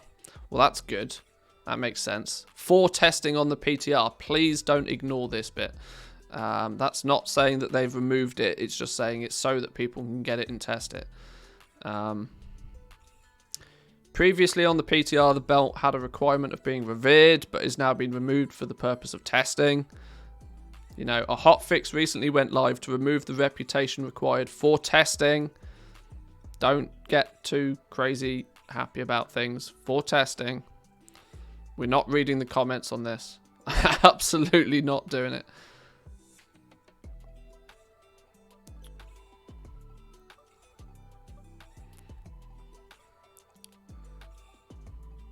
So the belt is item level rank 7 or rank 6. Well, it's 265, which is potentially neither. It's at the moment at 265. It's potentially neither. Although, like I said, it would not surprise me at this point that we make rank 7s at 265, which I know are only 3 item levels more. But then people get the ability to upgrade it with that Cosmic Flux up to, let's say, 290 by the end of the patch. As a way for Blizzard to, you know, week by week, let people get slightly more powerful. Let me just dress for the comments. You want me to read the comments on this one? Oh, okay, this is going to be a shitstorm, isn't it? Only for testing her. Those imaginary time gating things are pissing me off. Let us just farm as much as we want. Who cares? Remove it entirely. Nobody cared about testing. Remove it. Oh dear. Remove the scaling buff for Mythic Plus. It's incorrect and scales people to item level 170. That's season 1 scale. That's got nothing to do with this. I hate this game. I don't play this bad game anymore, but I like to complain anyways. Maybe I will play, but maybe I won't. Who knows? Who cares? This game sucks. Remove all legendaries. People definitely care about testing it, sure. Maybe this is one of those Blizzard's is listening moves where they first create a problem, players that clearly will hate, later then only to remove it and get a hero's praise for pulling this. They've been pulling the same thing for years now. With all the money and devs they have, content needs to come out faster. Very tinfoil hat, but sure, well done, Salvador. Congratulations. They have time gating. People complain they can't farm all day. If they let people farm all day, people complain they don't have much to do. Wish people would realize Blizzard can't win, and there is one opinion, more than one opinion most of the time. I would prefer the latter, though. I would prefer to be let loose in a game. Allow me to do the things I want to do in the game and let me then consider... I would love to get to the point where I consider I'm done. Not that Blizzard has decided I am done for this week. No. We pay for this game. We pay a monthly subscription to this game.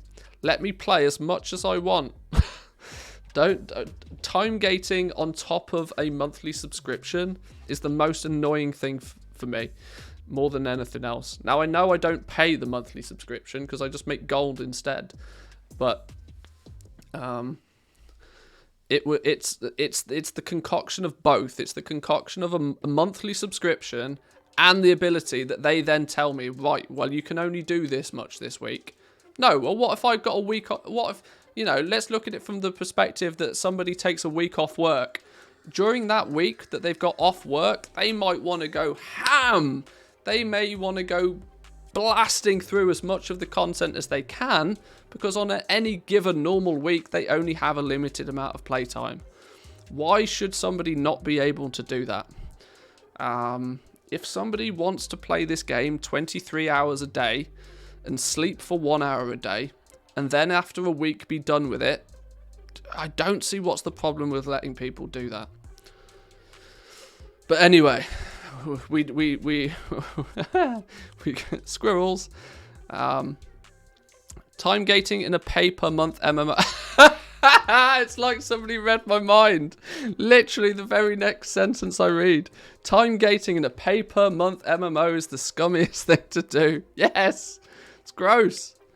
Let me, you know, if you're going to charge me to play the game on a monthly basis, let me play the game when I, you know, or go to the Chinese approach where you just pay for the pay per minute, pay per play. That's what they do over in Asia, I believe. There's no monthly subscription over in Asia. You literally you pay per hour, I think. I'm not suggesting that, by the way, because that's arguably even more gross. It then means you feel obliged to min-max every minute of the day. Time played metrics and carrot on stick mechanics are what is killing this game. Constantly seeing the Blizzard can't win posts on every bad change is funny, considering they won for a good 8 to 10 years before it all went to hell. Well, they were winning back then, yeah, it's true. Given that we lose the power from the Dom shards, why not give us the double legendary without time gating or rep gating to make up for the drop in power? It seems like it would be a great reward for whatever Covenant main quest line they're giving us.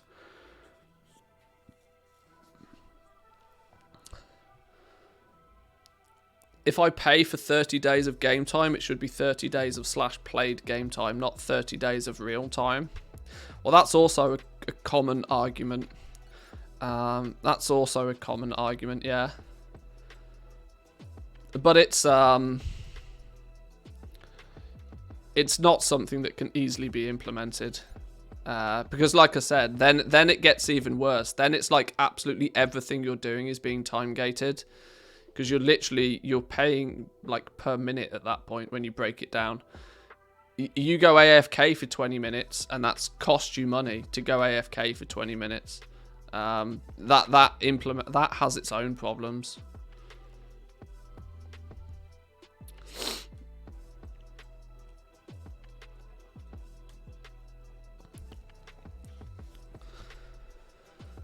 I hadn't thought about the fact that we lose, not that I actually have much power from the domination slots, but if you are pretty geared right now, you are going to take a significant downgrade in overall power when you lose the benefit of those shards. But, that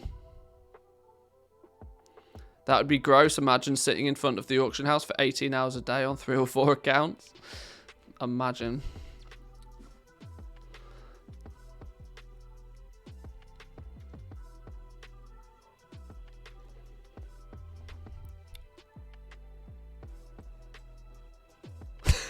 This is funny. I hate the game. I don't play this play game. Blah blah blah blah blah. Remove all it. See you in 9-2 then. Yeah. I mean, this was quite clearly satire in the first place. I mean, look at the name of who posted it. But yeah, that is quite funny. This amuses me. The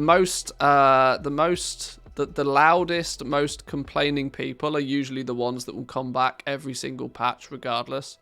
They're equally at the very same time often the most dedicated players to the game.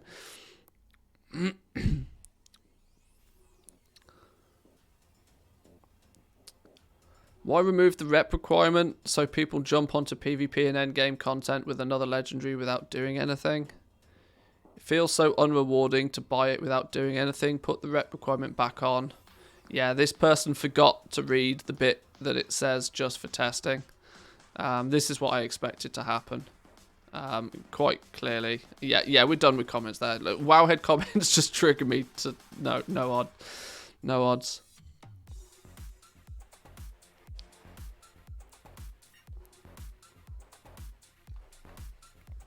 Don't tell me how to read. I'll spell it out for you. New spells, data mined for updated Blackwing lair bosses on Classic. Don't care. BOE trash drops added. Most share slots with the tier pieces. So let's take a little looky then, shall we? Raid BOE trash drops have been added in this build, and most of them share slots with tier set gear. So cloth we have 226. Yeah, okay. Ignore the item levels. They're there, but they don't. They're there, but don't count on them. So there is 1, 2, 3, 4, 5, 6, 7, 8. Across the different gear wearing classes. This will. Do we think this will have any effect on the legendary game? Do we think? Do we think this will have any effect on the legendary game? Probably not. At first glance, I think probably not. Because only the most hardcore of hardcore go super duper out of their way to get these items early days. And they also know that they're paying a premium to get them. But either way, it's interesting to see shoulder, hands, legs, helm, feet, helm, shoulders and hands. But there's only 8 of them. I was going to say jot down the name of these, but they're all they're just placeholder names at the moment. But it's interesting to see that they've added them at least. I mean, this is actually the only redeemable information from this is actually the slots that they go in. Nothing else is of interest because the item levels are all wrong. 226, probably not. 226 maybe from LFR or something stupid, but making the group now, yeah. Yeah. No rings. There's very rarely BOE rings. You often find rings and trinkets become world drop stuff at the beginning of the expansion. Because everybody is always short on rings and trinkets at the start of an expansion, but later on in an expansion you'll very rarely see rings and trinkets and stuff, or necks. Jewelry is an early expansion thing. Okay, there's not really much to take from that, to be honest, other than, hey look, raid BOEs, great.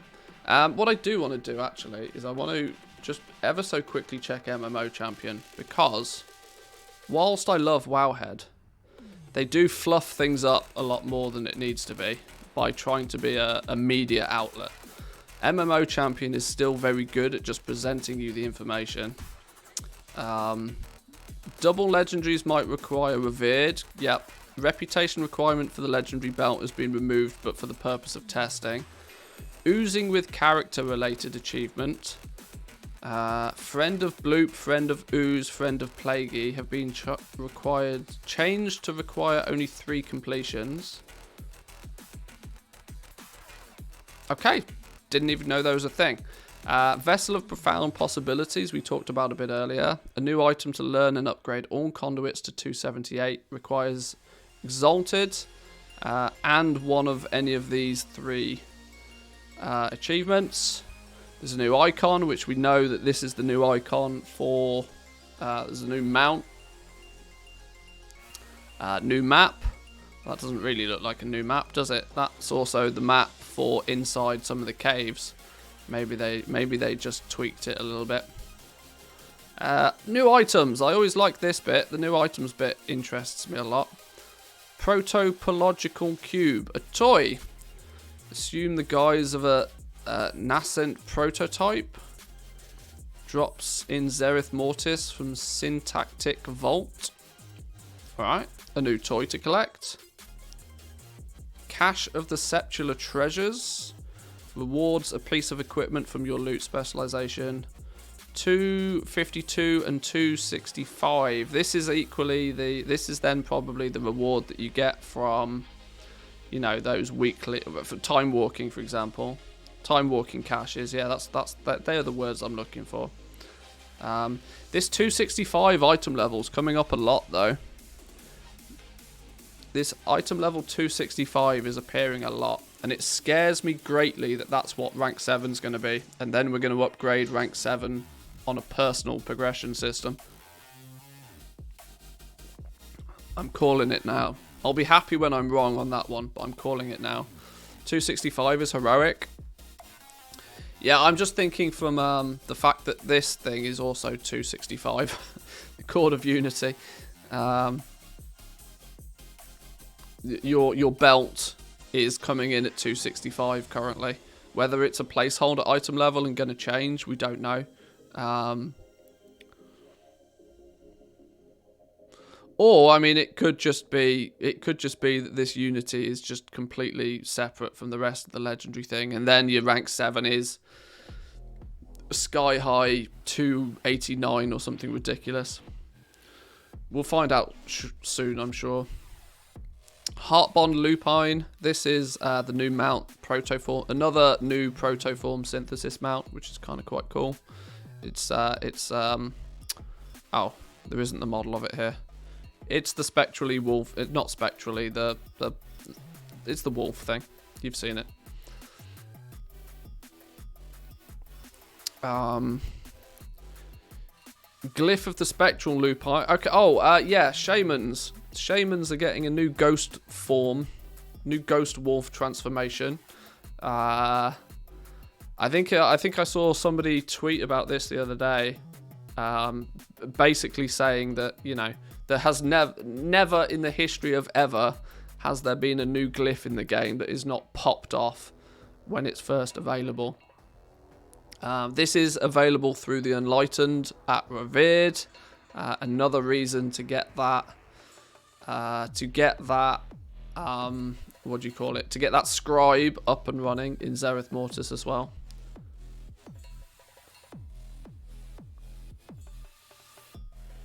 You can't trust them 100%, but Spanish Wowhead said that the cosmic currency was for upgrading legendaries.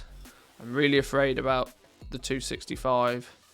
Yeah, I'm see, the reason that I'm thinking that there is going to be some upgrade system, you're going to craft a very low item level rank 7, or you're going to upgrade to a very low item level rank 7, and then continuously upgrade its item level week on week on week.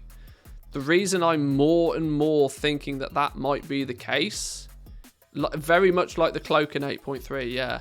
The reason I think that's the case is because we're now 8 weeks into the PTR cycle already, and we don't even know anything about the new item level of legendaries.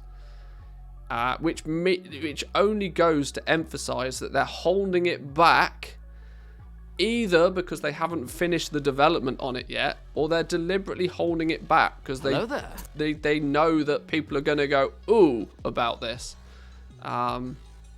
If it was just, you know, a copy paste, right, it's a new rank 7, it's 289, boom, in you go, we'd have had that on the PTR weeks ago.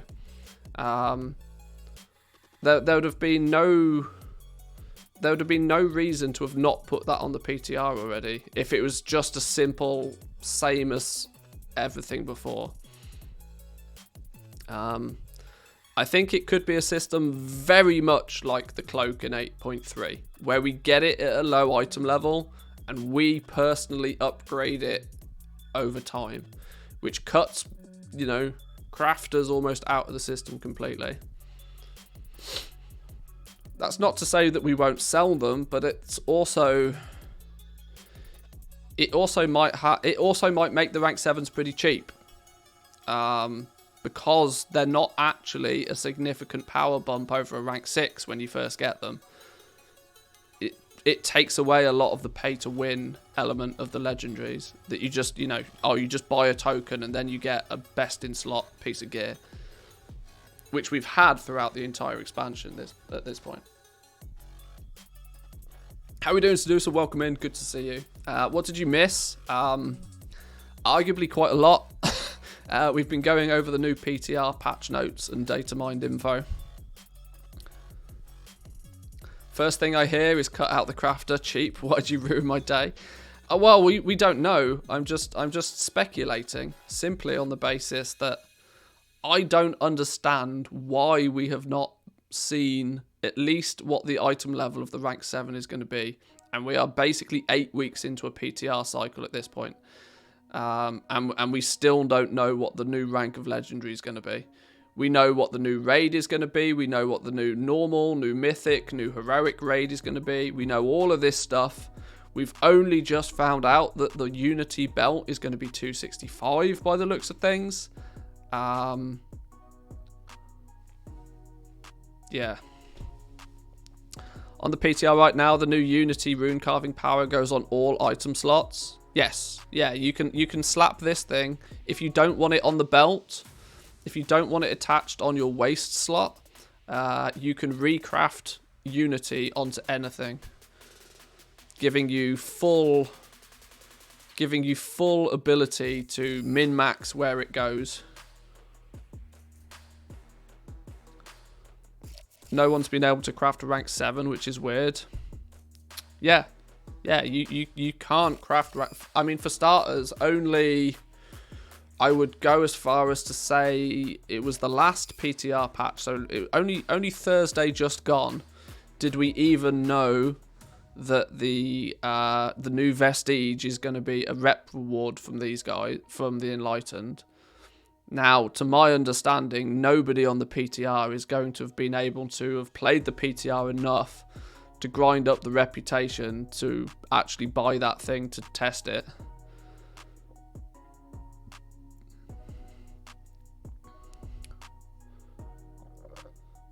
I've also read somewhere that you can only duel legendaries if one of them is the belt. Any evidence of that so far? No, I guess that's somebody, not putting enough words in the sentence. They're just calling it the belt rather than the name that we now have of it being Unity. The Unity power can be recrafted onto any piece of gear. The Unity power has to be one of the legendaries, but then you can equip any other piece. Do we know the exact amount of mats to craft a rank 7? No. Well, there are what appears to be placeholder materials for the rank 7 crafts, but I would highly imagine they're subject to change.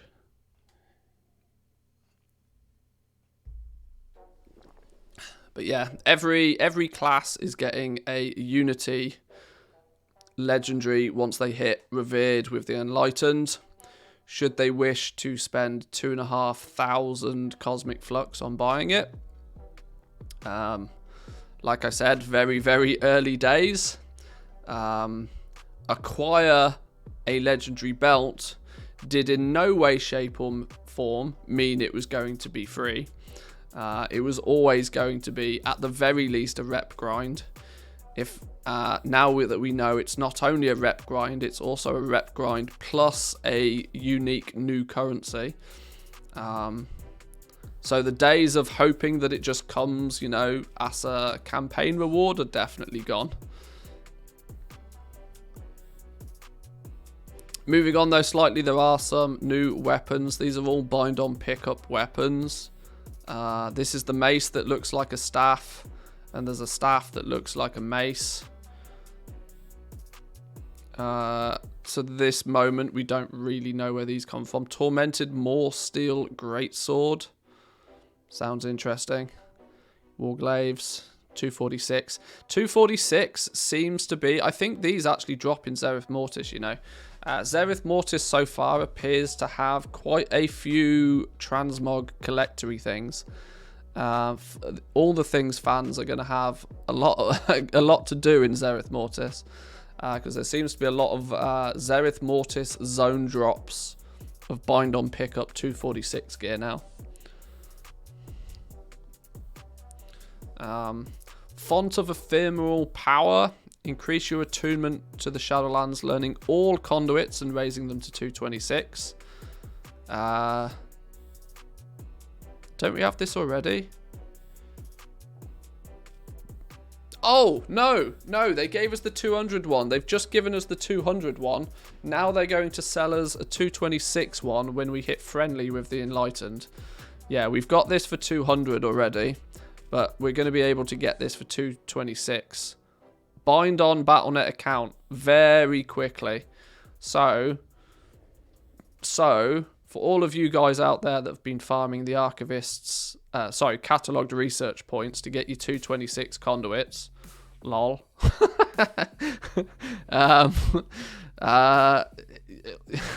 Yeah, you're going to get 226s for free on all characters very quickly and easily. Almost, I mean, friendly with the Enlightened will happen within the first week.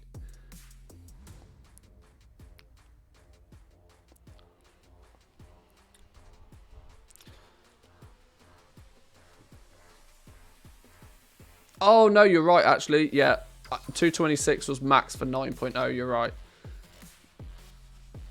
So, yeah, people can actually be using catalogue research to get them into the 250s now, I suppose. Yeah. Yeah, okay. Maybe it's not quite so lol.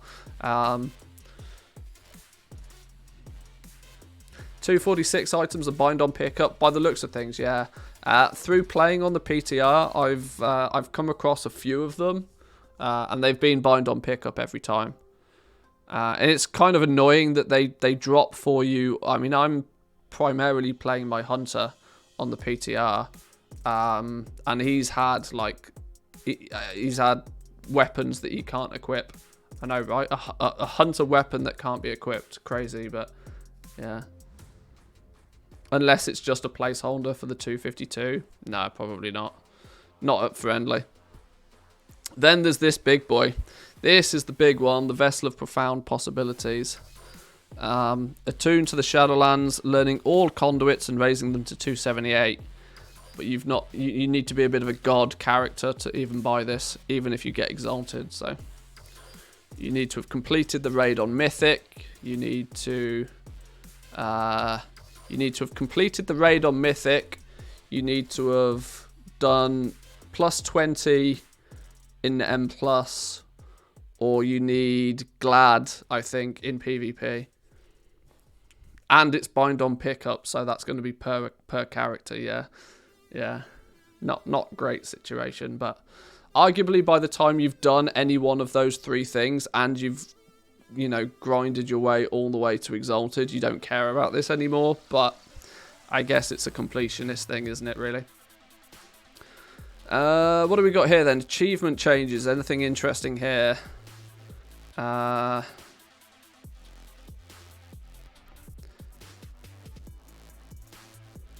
Summon and dismiss a new mount. The Heart Bond Lupine. This is another one that's created through this protoform synthesis system in Zereth Mortis. I want to investigate that in a bit more detail, to be honest, on the PTR. Soaring Spell Tome now has a 1.5 second cast. Whoopty frig. Item set bonusy stuff. 2 new glyphs. Ghost Form. Spectral Lolpine. Spectral Volpine. Scribes getting a little bit more love. Scribes are getting love every patch at the moment. New glyphs every patch for Scribes. It's a good time to be a Scribe.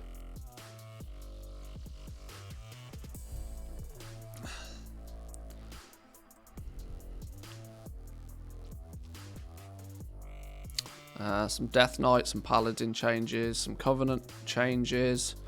More Death Knighty stuff, more Paladin-y stuff. Nothing here that's, you know, apart. I mean, class changes, like I said, I don't focus on class changes because there's too many of them. Not on stream. You guys can check out your own class changes. Cache of acquired treasures.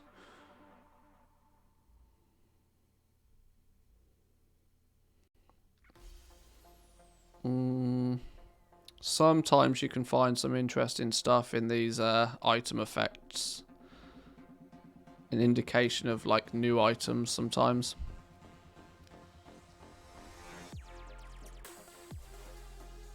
I'm just skim reading this right now. Doesn't appear at first glance to be much of anything interesting. Professions, like I said, inscription. Dark Parchment, 12 Tranquil Inks, 12 Luminous Inks. Doesn't seem to indicate that they need any new ink, indicating that the new herb is still only going to mill into the existing stuff. No new inks, apparently. Just like no new prospecting loots. I am highly concerned that we've actually seen everything for the professions. I do worry that there's not going to be anything new. Renaming the optional reagent that Jewel Crafters get to make, which I should also take the opportunity to point out that the 8 new optional crafting reagents, the recipes for those appear to drop from rares in Zereth Mortis. So your Jewel Crafters, your Enchanters, your Alchemists, and your Engineers, you're going to want to go and do some rare killing to get the patterns on those. Good incentive, I think, to get those crafting characters at the very least to level 60 by this point. More importantly, to get them out into Zereth Mortis, to get killing some rares, to get these patterns. As I presume, I should really check this out. I presume that these optional reagents are craftable and sellable.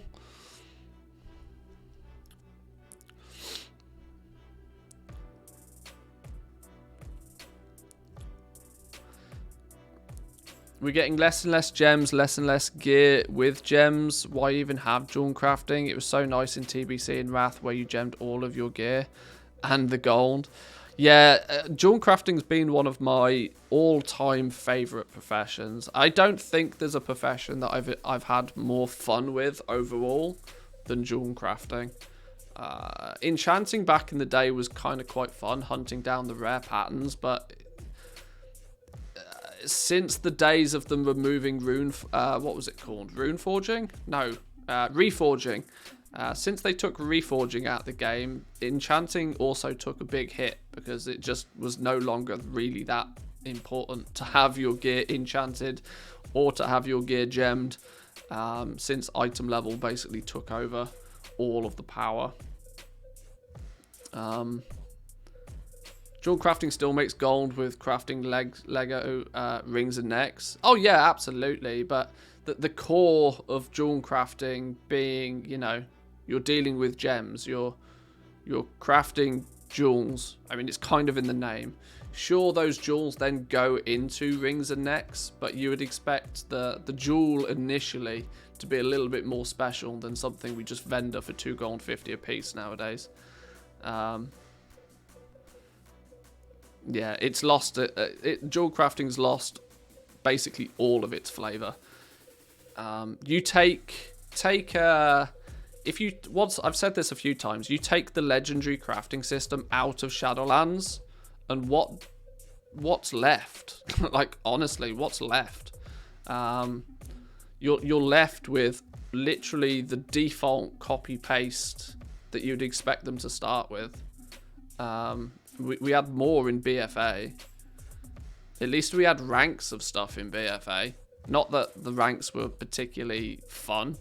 We at least had, I hate to say it, but even Expulsum was a thing for professions. And we got the tools of the trade, which added some flavour. And that was BFA. That was a content that we all thought was pretty dog shit. You take the legendary system out of Shadowlands and professions are dire. Like, actually terrible.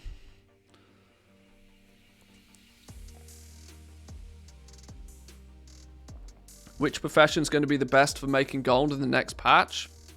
Anything that crafts a legendary. You're still crafting people's BIS gear. All the catch-up gear. Jewel crafting, blacksmithing, leatherworking, and tailoring is the quad-fecta profession setup, in my opinion. Everything else is just supplementary to those. You need your enchanter to craft some of the intermediate products for them. Inscription, it ticks along with some glyphs nowadays. Alchemy is obviously consumables. It's all about consumables. It has its highs and then it goes into its lows. What else have you got? You've got engineering, which is obviously a mandatory profession for anybody doing Mythic Plus or anybody that wants to get places quickly. But it's not really for the purpose of, having too much fun with. People tend to have engineering because they need it, not because they want it. What other professions are there that I've missed out? Probably something. I can't think of it.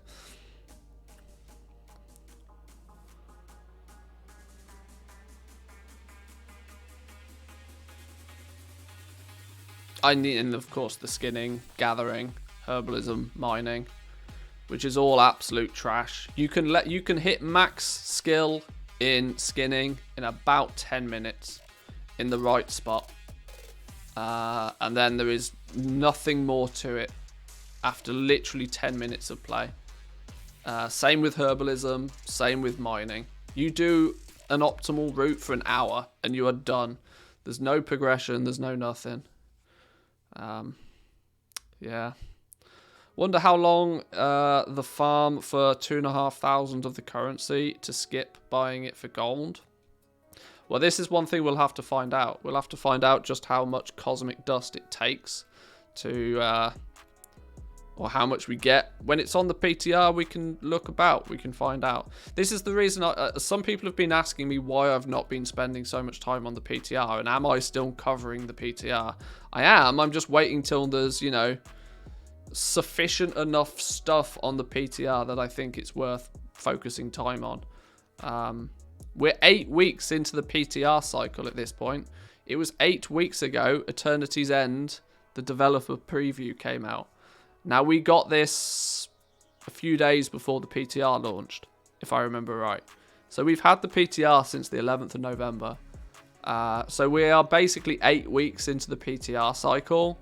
And I still only just feel as if it's about worth me spending much time on it.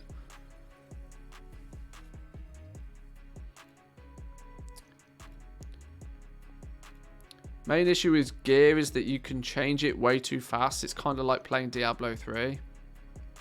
I mean, it's not quite as ridiculous as that, but yeah, you do change your gear super, super fast. Pretty sure PTR came out later than that. Alright, well, 6 weeks then. The point is we've still had the PTR for a serious amount of time already. And it's only now that I'm starting to think that it might be worth going onto the PTR to try and work out a few things ahead of time.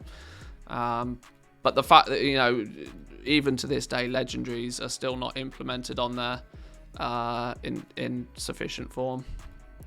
But that's about everything that we need to overview and look at from this week's PTR update without actually going onto the PTR and looking at it. What I want to do now is I actually want to rewatch this video. I want to rewatch this again just to see how 2 months on, how our perspective on things has changed. When we first saw this Eternity's End developer preview, we knew nothing. This was the first thing we got informed about. Now that we've had, you know, a bit of time on the PTR, we've had a few PTR patches, we've started to see some of the systems implemented, we've seen the new zone. Just how different is our opinion on this little video? But before we do that, I'm going to take a quick 2-minute break. I'm going to go grab a snack or something. I'm going to take a quick bathroom break, and then we'll watch through this, and then maybe we'll take a little bit of a look at the PTR with our own eyes for an hour or so. So I'm going to throw some ads up for a couple of minutes, boys and girls. Take the opportunity to grab a drink yourself. Maybe even thank you, Smooth George. I will remember to press the ad button. Maybe hit that sub button if you really despise the ads or you want to help support the channel. So I'll be back in 2 minutes, boys and girls.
Still nobody seeing ads. Oh, Twitch. If only you'd learn to sell ads, you might make a profit. They are useless, aren't they, Twitch? Honestly. Right. Let's everybody ready with the popcorn? Popcorn at the ready. Let's take a little bit of a look at this and see just how our opinion changes now that we're 2 months on. How do you get the opportunity to react to the same video twice? You re-review it 2 months on. Genius move. I'm an absolute marketing genius. Right. Pause that real quick. Right. Let's see what they got to say. What is this Eternity's End about? The Shadowlands story pulls together threads that started in Warcraft 3 and wove their way through many of our expansions. We approached it like a drama in 3 acts. Now, as the third and final act begins of the saga, we need to stop the Jailer from reaching his ultimate goal, which is to rewrite the rules of reality. Eternity's End React serves as to the original final chapter reaction. of one book I of the don't think I Warcraft published saga. the original reaction.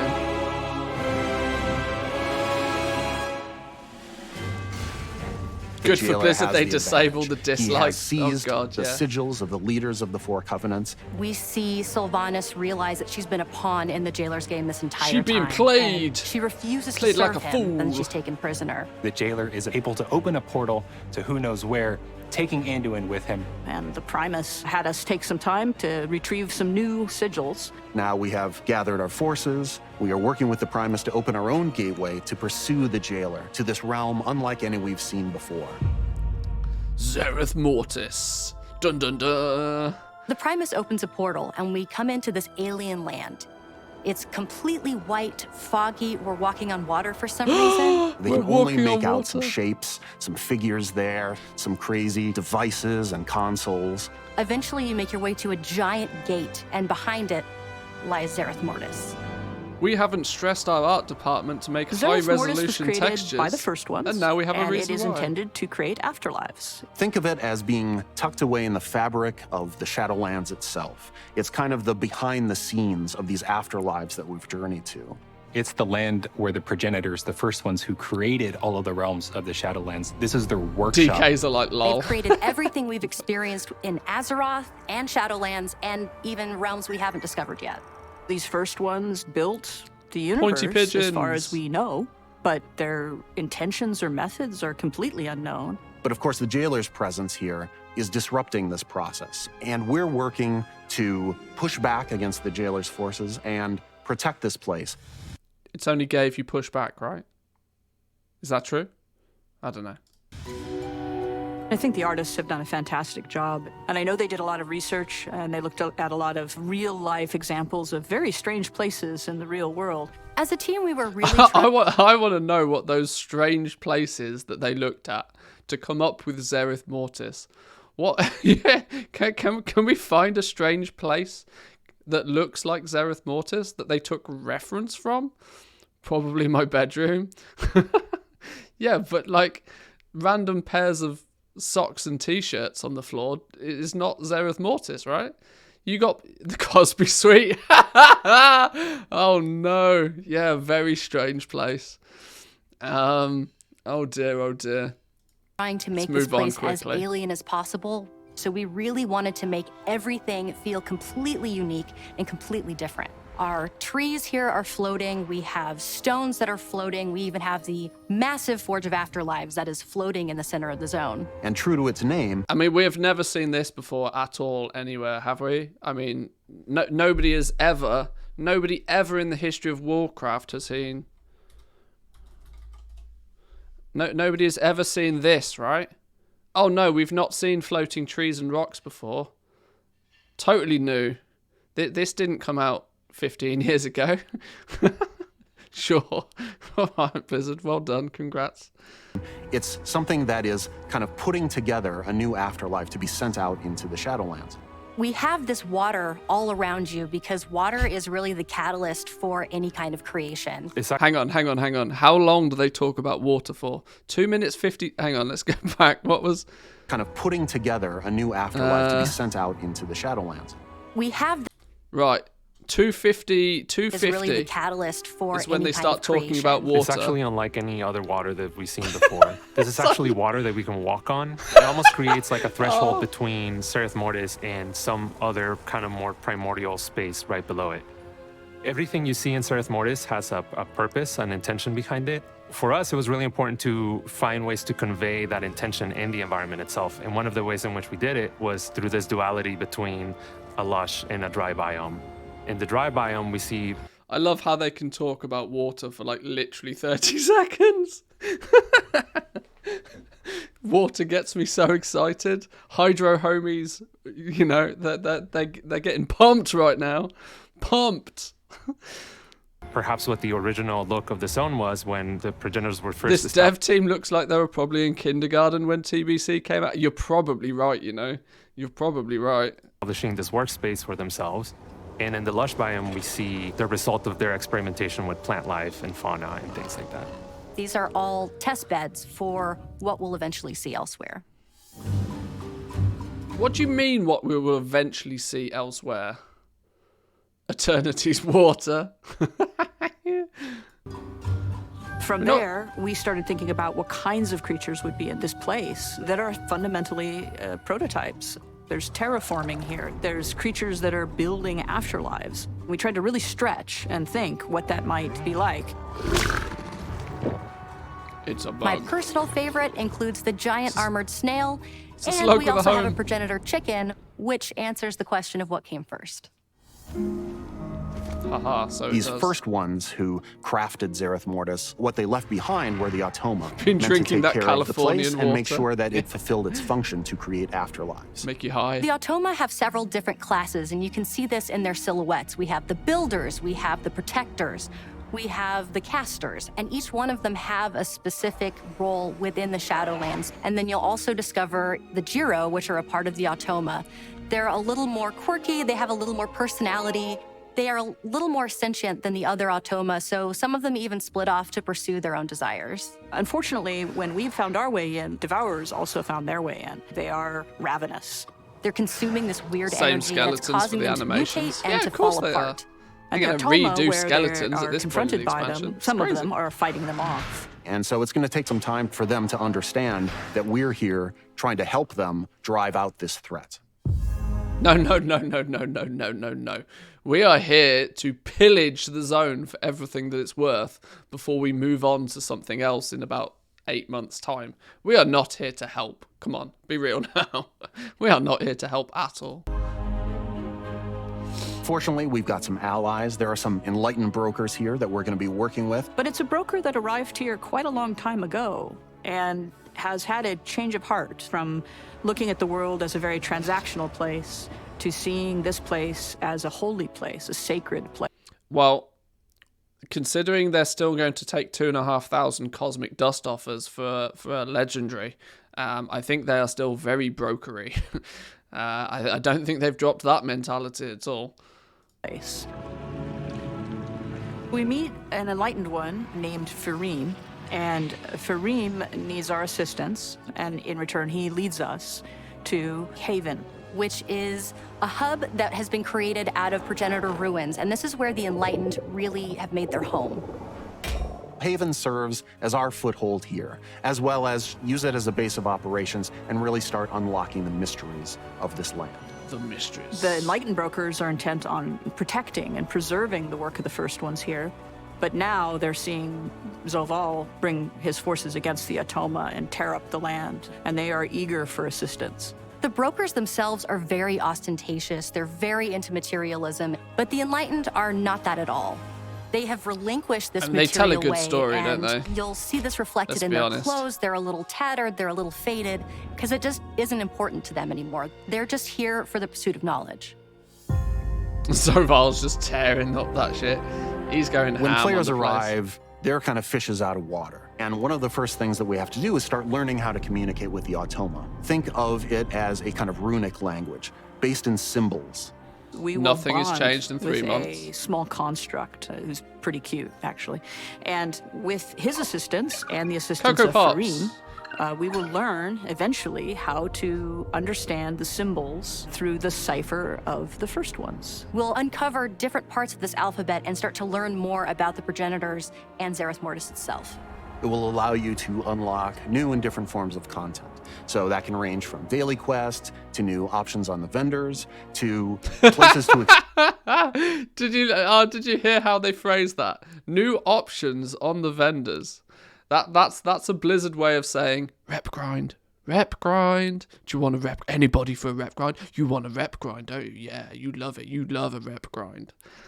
Should we listen to that just again? I gotta hear that It again. will allow you to unlock new and different forms of content.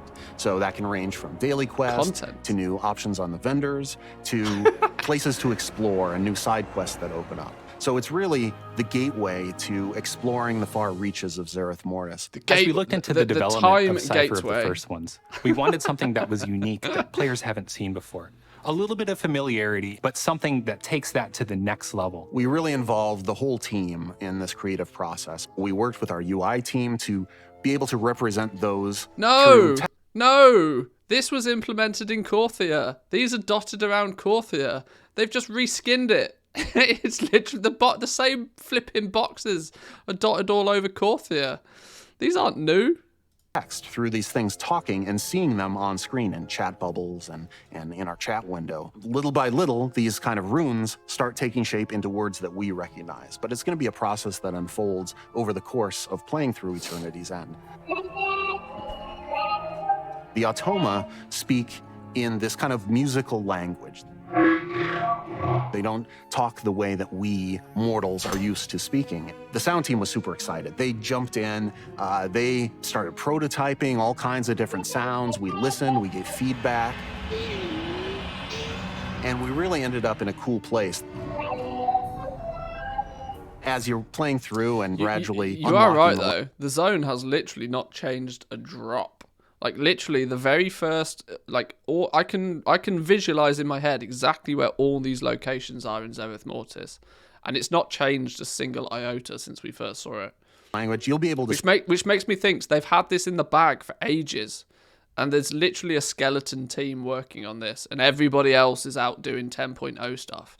And there's about 5 people that are putting this together just to keep us busy for a few months. See those words that they're saying, but still hear those tones.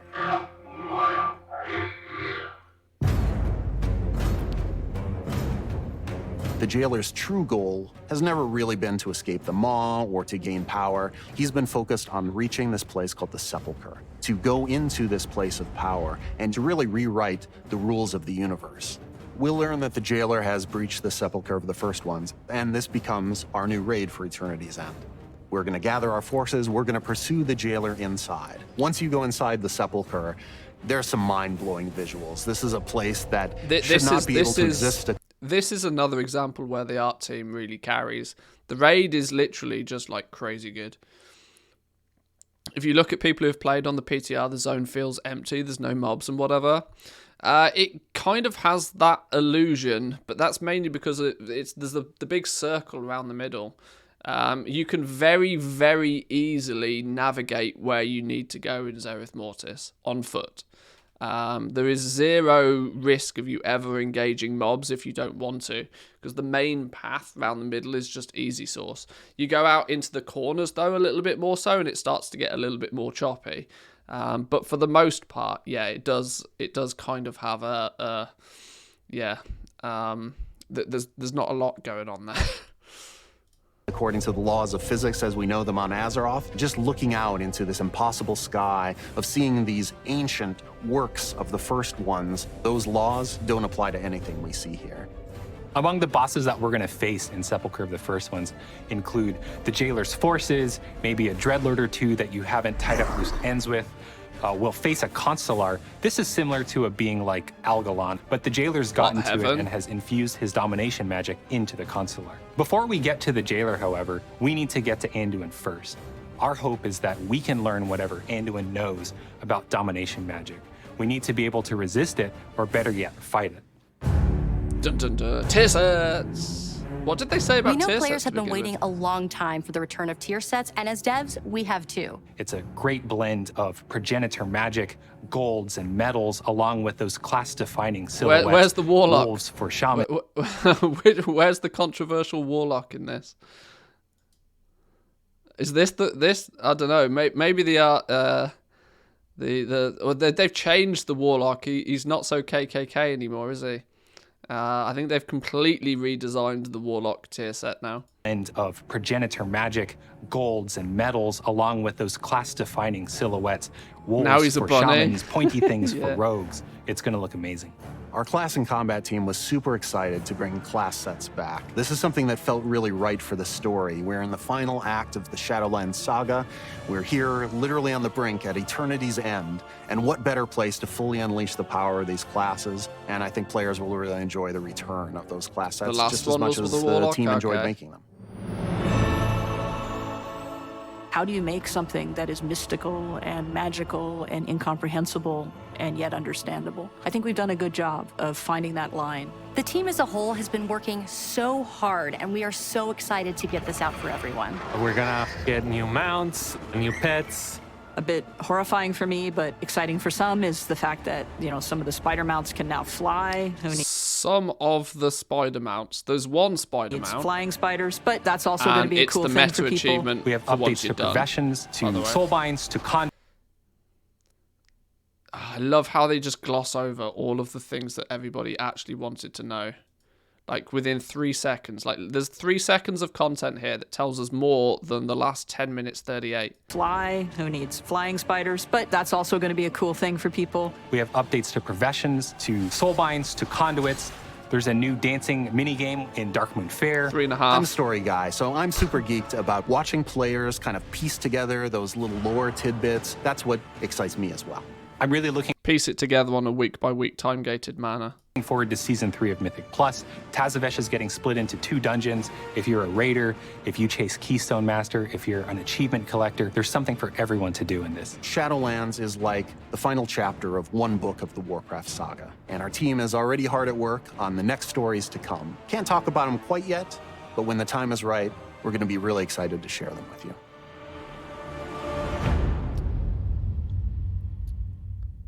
10 minutes about stuff that doesn't matter, 1 minute of gameplay. Yeah, it's a mad one. It's a mad one, that is for sure. But yeah, it was interesting to just see. I was quite genuinely expecting there to be a significant amount of different opinions now than what there was at the beginning. And what worries me a little bit is that they didn't tell us anything to begin with, and my opinions even now, 8 weeks after that, haven't changed either. It's like, well, surely I should feel as if I know a lot. Okay, all right, fine.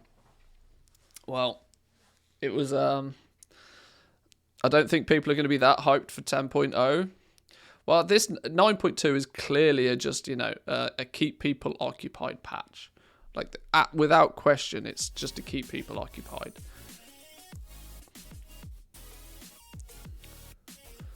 I've got a question. Why the Booty Bay auction house? Because you have everything in one place. You don't need to move. Mailbox, auction house, bank, guild bank, all within like this much space. The only downside is, occasionally the auction house, because it's a outer world zone, sometimes the NPCs get killed, but apart from that.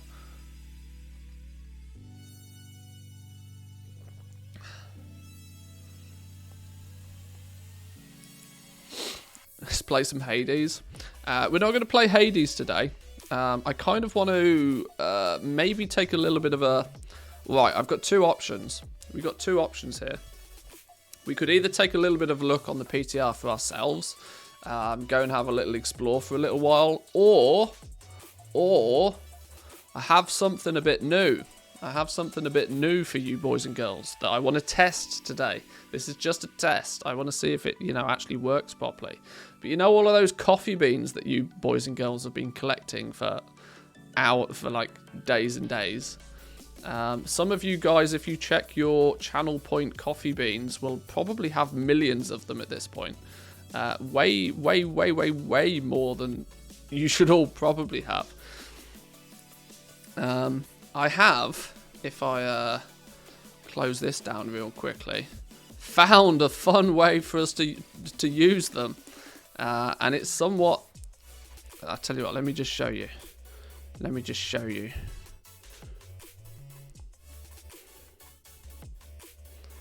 Spent them all on ads? Alright, sure. Hang on, right. Please hold. Please hold.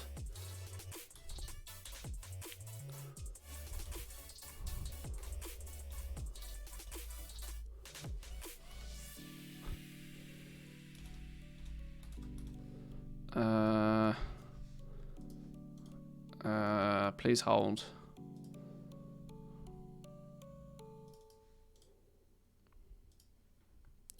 Right. Bring back the murdering of pets.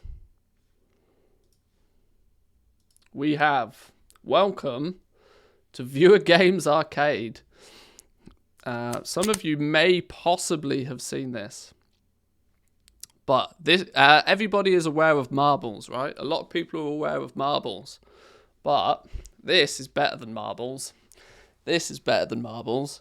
You should hopefully you should now have in your Channel Point redeems some new options appear for buying items for this little racing game, little interactive racing game, which we're going to have a little bit of a test of today.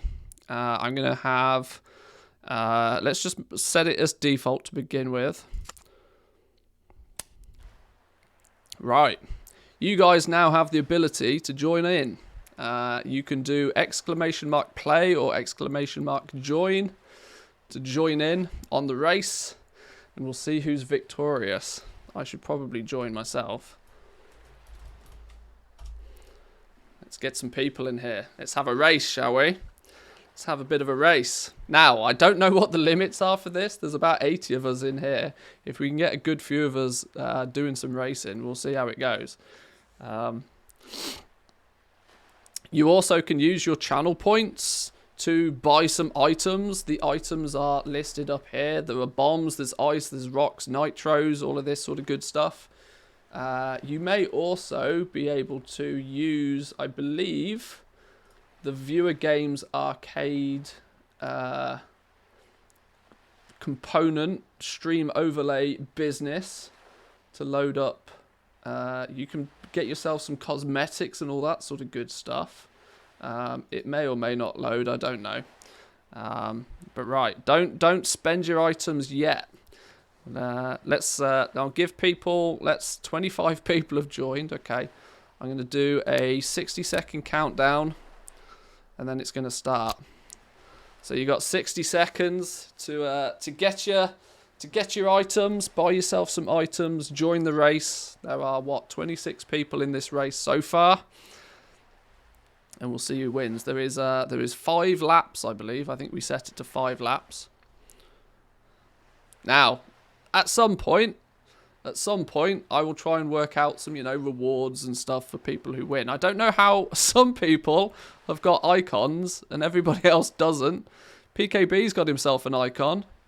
I don't know why most people don't have an icon. Not entirely sure.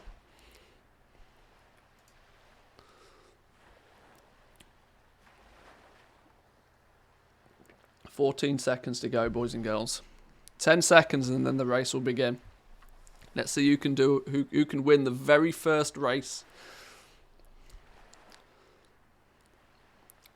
Get those items in. Right, here we go. Here we go, boys and girls. Are we ready? You can customize your cars and appearances and all sorts of stuff, apparently. Oh, Lizard takes an early lead. Oh, it's a real cluster in the middle. It's a real cluster in the middle. Seducer with the win. Oh! Oh, the carnage. The carnage.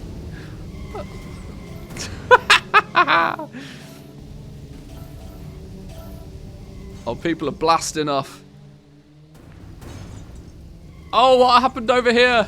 This is just absolute chaos. Oh, PKB manages to escape through it nicely.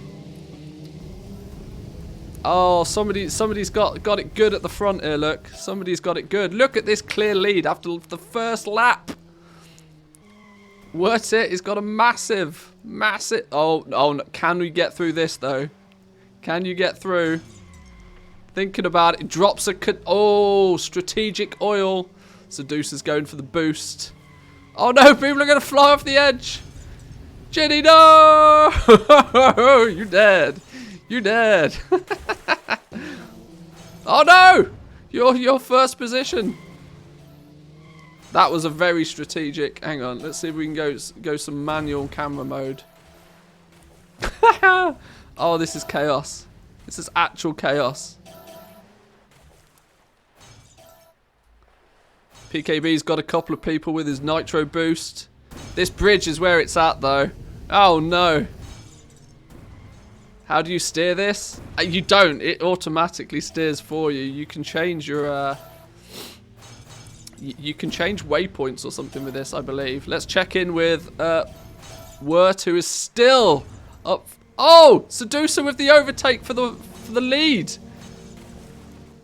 Seducer's really going for it. I blew up. If you blow up, you will come back on. You will respawn on the track. 3 laps down, worth it. Seducer, Tammy Trader in 3rd place. This bridge looks to be where most of the chaos happens.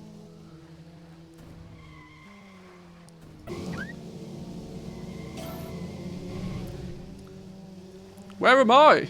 Like, literally, where am I? I'm in 13th. I'm in 13th. This is not good. This is not good. This is not good. Wirt's still up front. He's held the lead for nearly the entire race. Oh dear. Oh dear. Oh dear. Tammy Trader's in 2nd. Where's Tammy Trader? Getting close. Can Wurtit hold the lead? Oh no. Oh dear. Oh, whoever put this down here is an absolute god. Snapper! It's taken the lead on the 4th lap.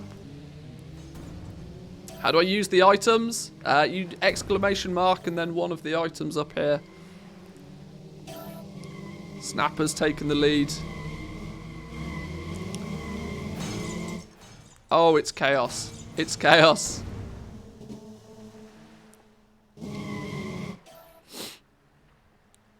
Some strategic placement of these power-ups is, Oh no, what's going on over here? No, that's not where you want to go. That's not where you want to go at all. Oh dear. Oh dear.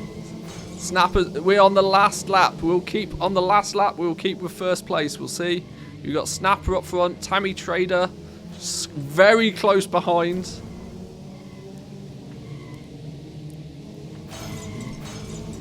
Stuck in the glue there a little bit.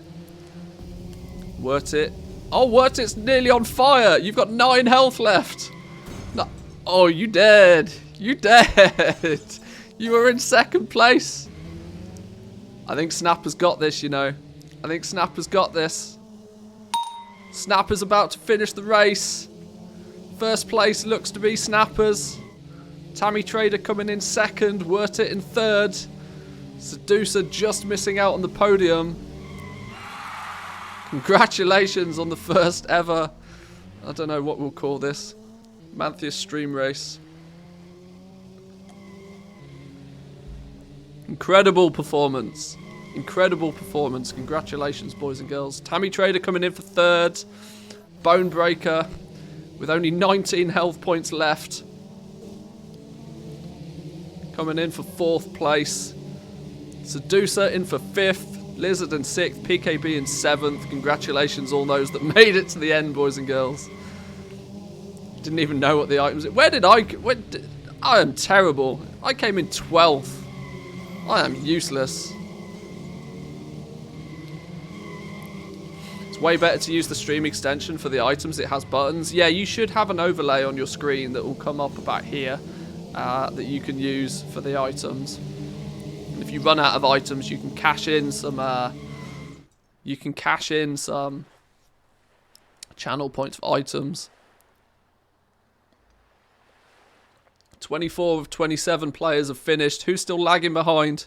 Kahani just finished. Where's Obi at? Stuck in the mix. Stuck in the mix. There's icons for it. It doesn't say what it does. This mini game is very much in early alpha at the moment. But there we go. Everybody is finished. Look at some of the damage done by people. Who did the most damage? I think what we might be able to do is potentially ignore the placement. We might do like a destruction derby at some point where it'll just be all about doing the most damage. Who did the most damage? Buggick 54 with the most. I did second most damage. Yeah, baby. Second most damage. I don't know how I'd managed to do that. I didn't drop a single power up the entire thing. Absolutely no idea how that worked. Airtime. Obi spent half his time in the air. Congratulations on that. Who's the Drift King today? I was the Drift King. Yes. Yes, go me. Fastest lap award goes to Bonebreaker. Congratulations on that. And Tammy Trader also was very good with a fast lap. But our winner of this first race was Snapper. Congratulations, Snapper. Well done. Well done. Should we have a new race? Should we try a different track? I think we need to try a new track. Let's return to main menu real quick. That was Bay Mayhem. There's 1, 2, 3, 4, 5, 6 tracks, I think, that we can play with on this. We can change a bunch of stuff. We can change the laps, the amount of drivers that are available, health modifiers, and how quickly you can use power-ups and that sort of stuff. There's also items do nothing. Items do everything. There is also no respawning as an option, where you can do like pure destruction derby scenario, where if you die, you die. That could be quite amusing. Having it, you know, as the last battle royale mode, let's consider it that. That could be quite funny. Let's try the next track though. Let's try Chilimanjaro. Much longer track, might be a little bit more challenging. Let's try this one. Let's try the next track. Now, what I can do, I wanted to customize this a little bit more so for. I wanted to customize this a little bit more so, make this a little bit more customized to us. So I'm going to add some bots into this. Let's take a look. I'm going to add 10 bots. Let's take a look at some of the names of some of these bots. I've added 10 bots. We have Jaina Proudmore, Mancrick's wife, Leroy Jenkins, Rexar, Sylvanas Thrall, Deathwing, the Lich King, Gallywix, and Ian Hazakostas himself are going to join in on the action on this race. So not only are you competing against each other, you are competing against some of World of Warcraft's finest, boys and girls. Yes. Right, I will set a timer. I will set a 60-second timer once again. You can get your customizations done using the extension on screen. You can get your items ready. You can see how many items you have left. Use the commands you see up above, !play or join or race or join race to log in. I'll be out of beans today.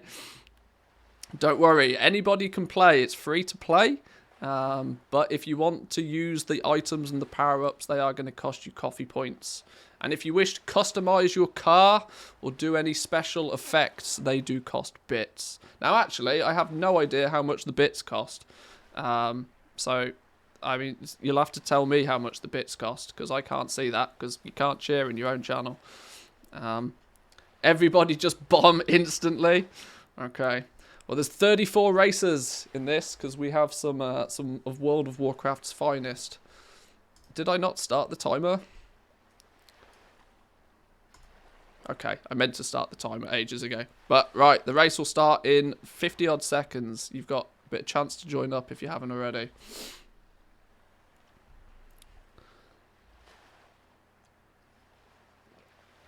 Everybody should be able to pile into this, I believe. I think the tracks do have a limit to how many players can race at a time. If it exceeds that number, though, they get queued up for the next race. I wanted to test this little mini racing game today to see if it was interesting. Do people like that? I think there seems to be plenty enough people that think this is at least amusing. I might try get some rewards. Maybe maybe do a channel point options. Yeah, quick! You got 3 seconds. Go. Might try and get some rewards together. Might set up a bit of a tournament. Maybe a destruction derby with some rewards, some giveaways. Right, we're off. We're off. Oh, we got some people. Oh, everybody's gone for trucks. Look, people have gone for trucks. Hurricane takes an early lead. Haddock, where are you going? Oh my God, it's chaos in the middle here. It's absolute chaos. Oh, there's a bomb. An oil slick's gone out. It's absolute chaos. Mancrick's wife is going for it. Hurricane has made an early lead, pulling away from the pack. Don't fall off the edge on this one. Rexar and Mancrick's wife are fighting it out. Jaina Proudmoore. Come on, you're letting all the NPCs beat you, boys and girls. Thrall is in 5th place. Let's take a look. Oh my days, what happened here? It's absolute chaos. It's actual chaos. You guys have gone crazy with the power-ups. What is going on? What is going on? I don't know how to commentate this. I need to up my commentating game. Who's leading? Hurricane has still got the lead. He's got the track to himself. The entire track to himself. Everybody's committing suicide on the kill feed. Mancrick's wife is doing bits. Let's take a look at the top 10. Did I even join this one? I didn't even join this one, did I? I'm not even in it. I'm not even in it. Oh, terrible. What? Again? Hey, look, he's got a cool little truck, look. Cool little truck on the go. Hurricane, this is easy mode, right? This is easy mode. Right, let's find where all the chaos is at. Where's it all going down? Oh my God, it's going down here. This corner's going to be chaos. This chicane. Haddock. Sylvanas got launched. Oh no. Oh no. This is not good. This is not good. Pag B, what have you done? Haddock is killing Tammy Trader. Jaina Proudmoore has committed suicide. What is going on? We still have Hurricane. Now Hurricane has a problem on his hands. Hurricane's problem is that he's got traffic ahead of him. Is this traffic going to slow him down? No, a very strategic oil drop there by Hurricane. Very clever. Very clever. Work got put in the glue, stuck in the glue. Somehow you guys are letting all of the NPCs run away with this. Where's Haddock at? Haddock's coming through. There's a bit of a cluster in the middle.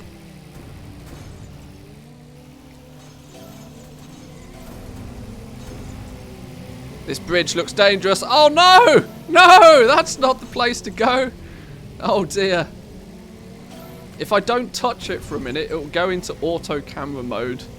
Which might be slightly better. Heathers Monkey with a kill feed popping off.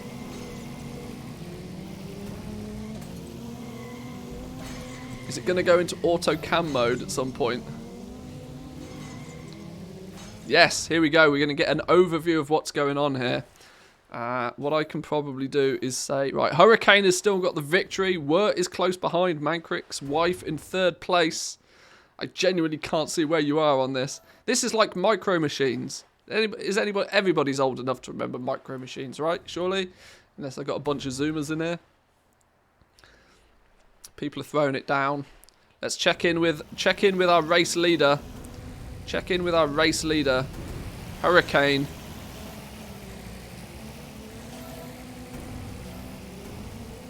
On the Mega Drive with 4 controllers, good times. You know it. You know it. Oh no, this could spell trouble for Hurricane. Drifts round the napalm. That corner is chaos. That corner is absolute chaos. Lizard, where you going? Wirt in second place. Can he avoid the napalm? He got stuck in the glue. That glue has got everybody. How do we zoom in? This one is getting everybody, look. Oh, now it's gone. Now it's gone. Right, what we got going on over here? More chaos going on. Hagby's oil slick, napalm strike, nearly got Goblin there. Oh, we have a change of lead. Wirt has taken the lead. Wirt's little green truck machine has taken the lead. Lizard is right on his tail. No, Lizard's like a whole lap behind. Oh no, this is not good. This is not good. Can you hold your first position? Or is Jada Proudmore? Jada Proudmore has taken the lead. Taken out by Deathwing. There's some irony in that for sure. Leroy Jenkins is doing what Leroy Jenkins does bad. Wirt is still in third position, holding on close. Mancrick's wife in fifth. Bug in fourth.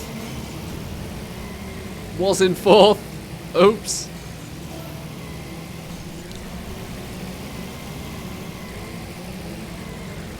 Leroy Jenkins for the win. Slow and steady Leroy Jenkins on the fourth lap. With Wirt right behind. Wirt with a perfect little undertake. Just couldn't hold his position.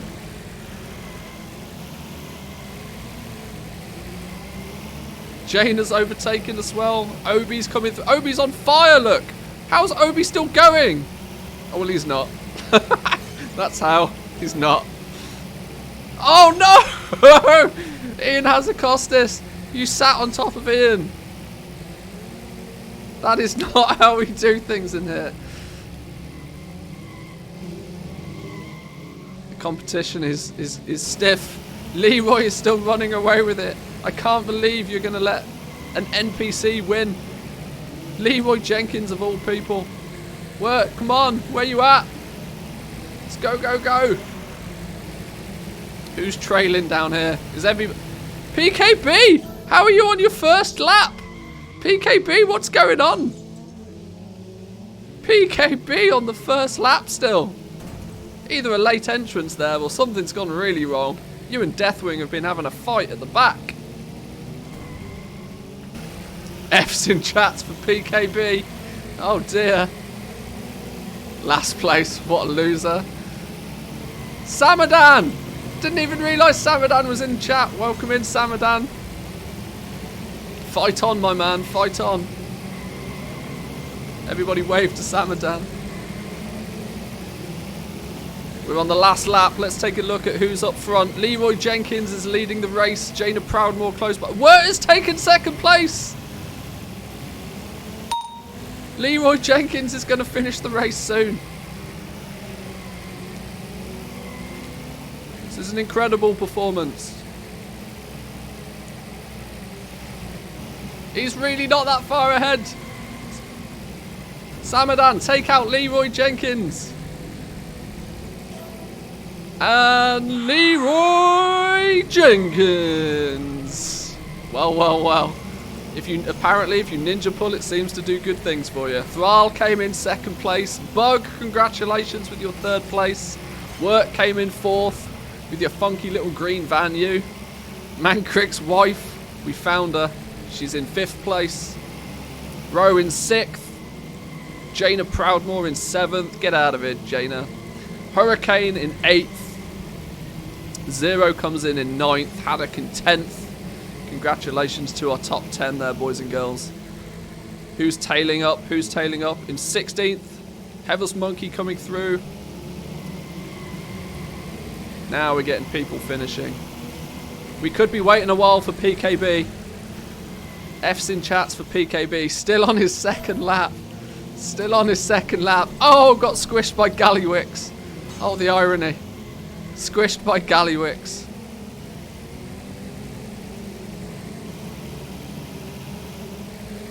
I'm not entirely sure PKB's car understands the direction he's meant to be going in. Something has gone seriously wrong. Did you mess with the waypoints and bug it out? Yeah, the waypoint feature is not great, shall we say? Not great. Right, most have finished. We'll let the top 25 finish, and then we'll call it on this race. Bazgrim, well done. You got through. You made it to the end. Or how wheels work, apparently. Maybe so. The bots are cheating. Hey, it appears you let Leroy win. You let Leroy Jenkins win. Thrall came in second place for the Horde.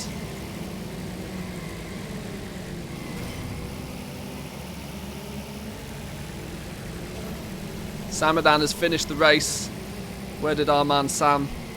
Our man Sam in 28th place. Slow and steady wins the race, my man. Congratulations, well done. Now we're waiting on Deathwing and PKB. I think we'll call it. Where's Deathwing? Deathwing's on his way. He's on his way. We'll call it there.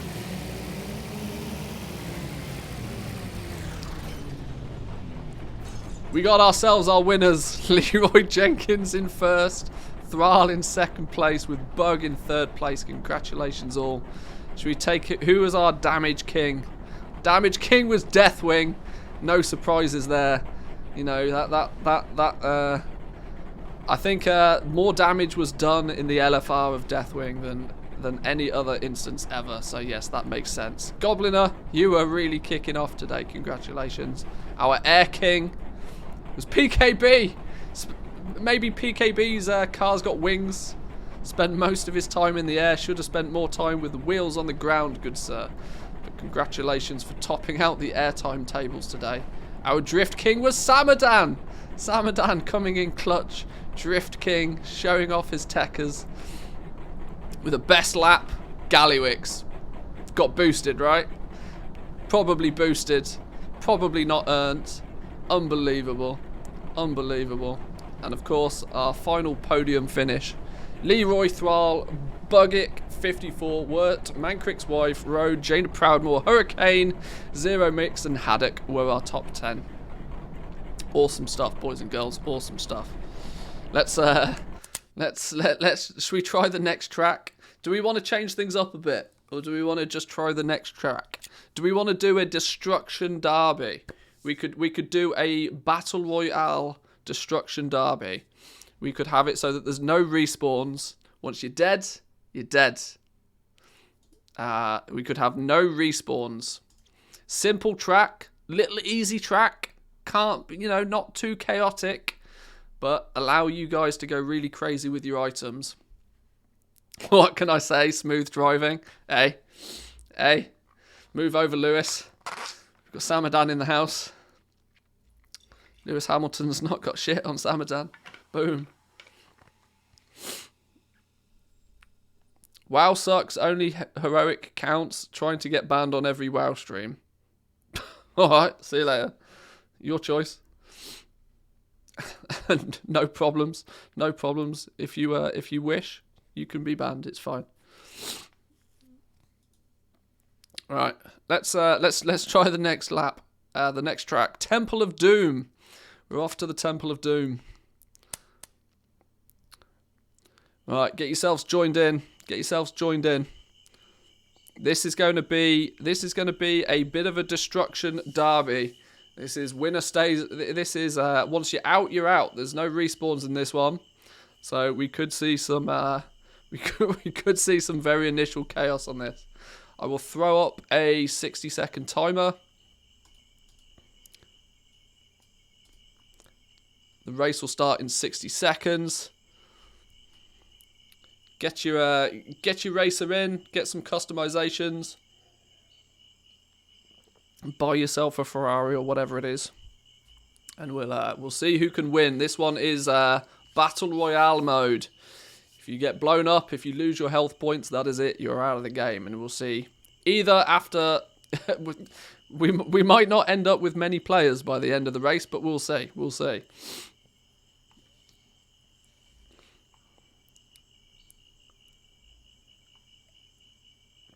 Items will be launchable 10 seconds after the race is started. Gives everybody a little bit of an opportunity to get going before chaos will kick in big time. You've got 10 seconds left to join, boys and girls.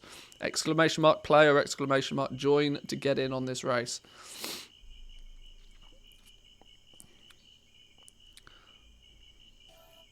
Right, here we go. Here we go. Battle Royale mode.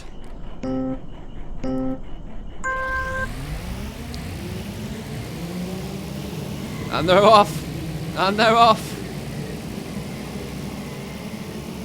First corner's looking tasty. Everybody managed to get around the first corner. Second corner. Oh no. Oh no. Oh no, Genie. You're Rip, Genie. Oh my word, what happened on that corner? Oh no. That nitro boost has done work. It has done work. We have deaths all over the place. Deaths all over the place. PKB powering forward after his... Maybe he was just sharking everybody in the last race. Sharking everybody in the last race. The nitro is really kicking in here. I think he's worked it out. PKB's gamer mode.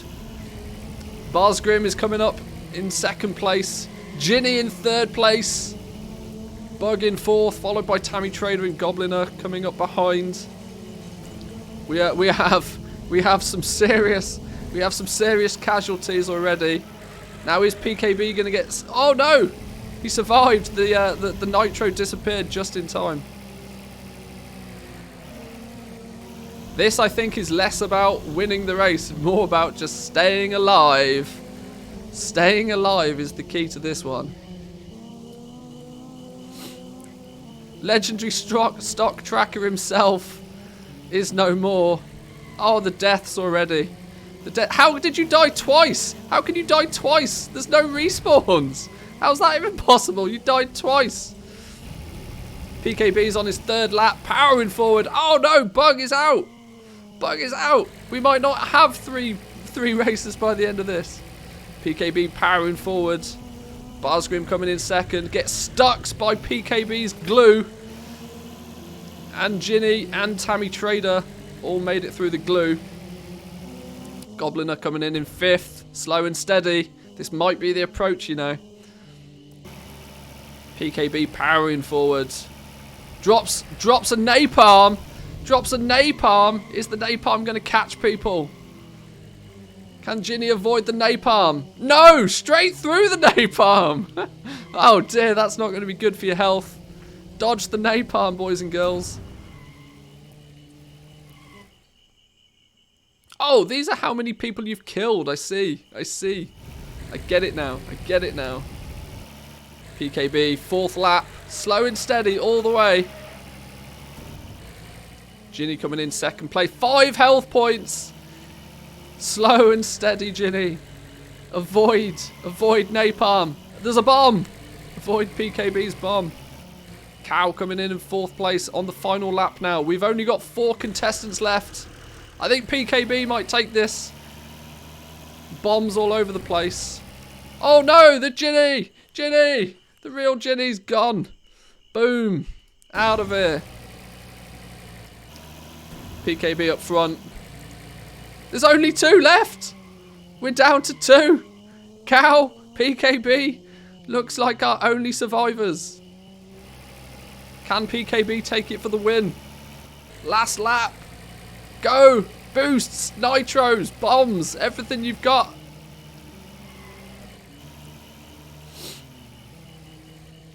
It's really not that close a race, is it?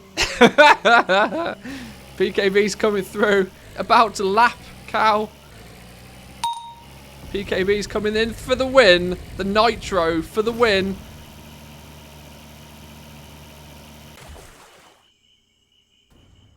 Plot twist! Plot twist! Oh no! Double plot twist! Well. If you can make it past the line without dying, you got 5 health. You got 5 health. Oh no! PKB secures the win by eliminating everybody else. Oh dear. Oh, double plot twist. Rigged. Hey, well, what do you know? What do you know? Slow and steady. Nearly threw it all away on the last corner. Well. This isn't good for my coughing. Sorry. Well. That was incredible. Damage done. PKB with maximum damage points. Airtime champion was Cow. I mean, we saw that at the end. Like 20 seconds of that was on the last corner. Drift King was also Cow. Well done. Congratulations. And the fastest lap for this one was Bazgrim. Congratulations on your fastest lap of the race. 46 seconds. Smashed it. Actually smashed it. The amount of people that didn't complete a single lap was incredible. Actually incredible. It's literally Squid Games, yeah. I blame PKB. Right. Okay. Should we go? Should we have? I think it's more interactive. If we have, I like the battle royale mode, but I think if we're gonna do battle royale, we need less laps. I like how I'm apparently second for everything. Consistency, right? It's all about consistency. Keep plugging away. Let's try the next track. The next track we have is Frozen Peak. A bit of ice. Let's do 3 laps. We'll keep Destruction Derby on. No respawns, but only 3 laps. Hopefully this will mean that we actually get slightly quicker races. This should only be roughly a 3-minute race. But we should hopefully actually get somebody finishing the race. Let's see. Let's go. Let's give this one a blast. I'll even join this one myself. I forget to join these. Play. I'm in. Let's throw a timer up.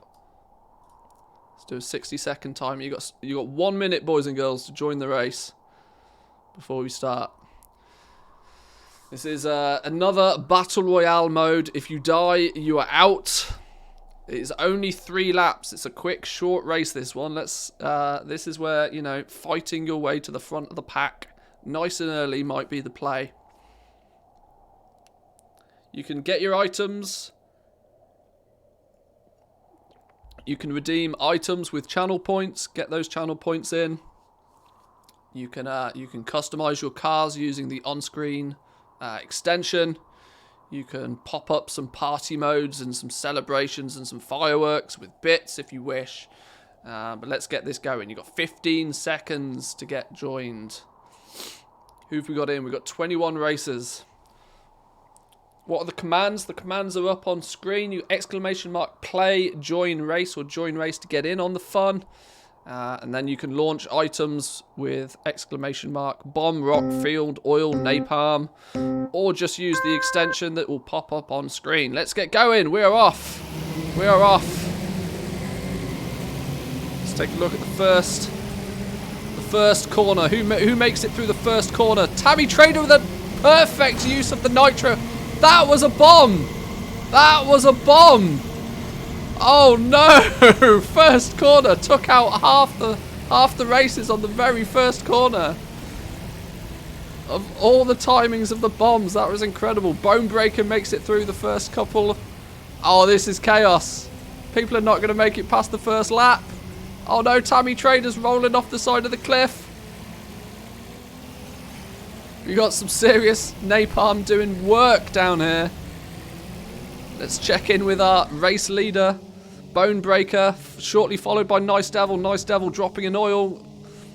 We have out in 3rd place, Heavis Monkey in 4, Bug in 5th, the Nitro The Nitro from Nice Devil pushing for the overtake. Dropping another oil. That might be hazardous. Might be hazardous. Slippy tyres. Slippy tyres not good in the snow. This corner's looking particularly deadly. Oh, the kill feed is popping off. I can't keep up with the kill feed. Oh, Bonebreaker has got time on his hands. Time on his hands. I can't keep up with all of the deaths. They're happening too fast. Ginny's slow instead. This could be the play, you know. This could be the play. Just surviving could be the play. Bonebreaker's on lap 2. We only have 1, 2, 3 contestants left. Oh dear. 3 contestants left. Bonebreaker got time on his hands.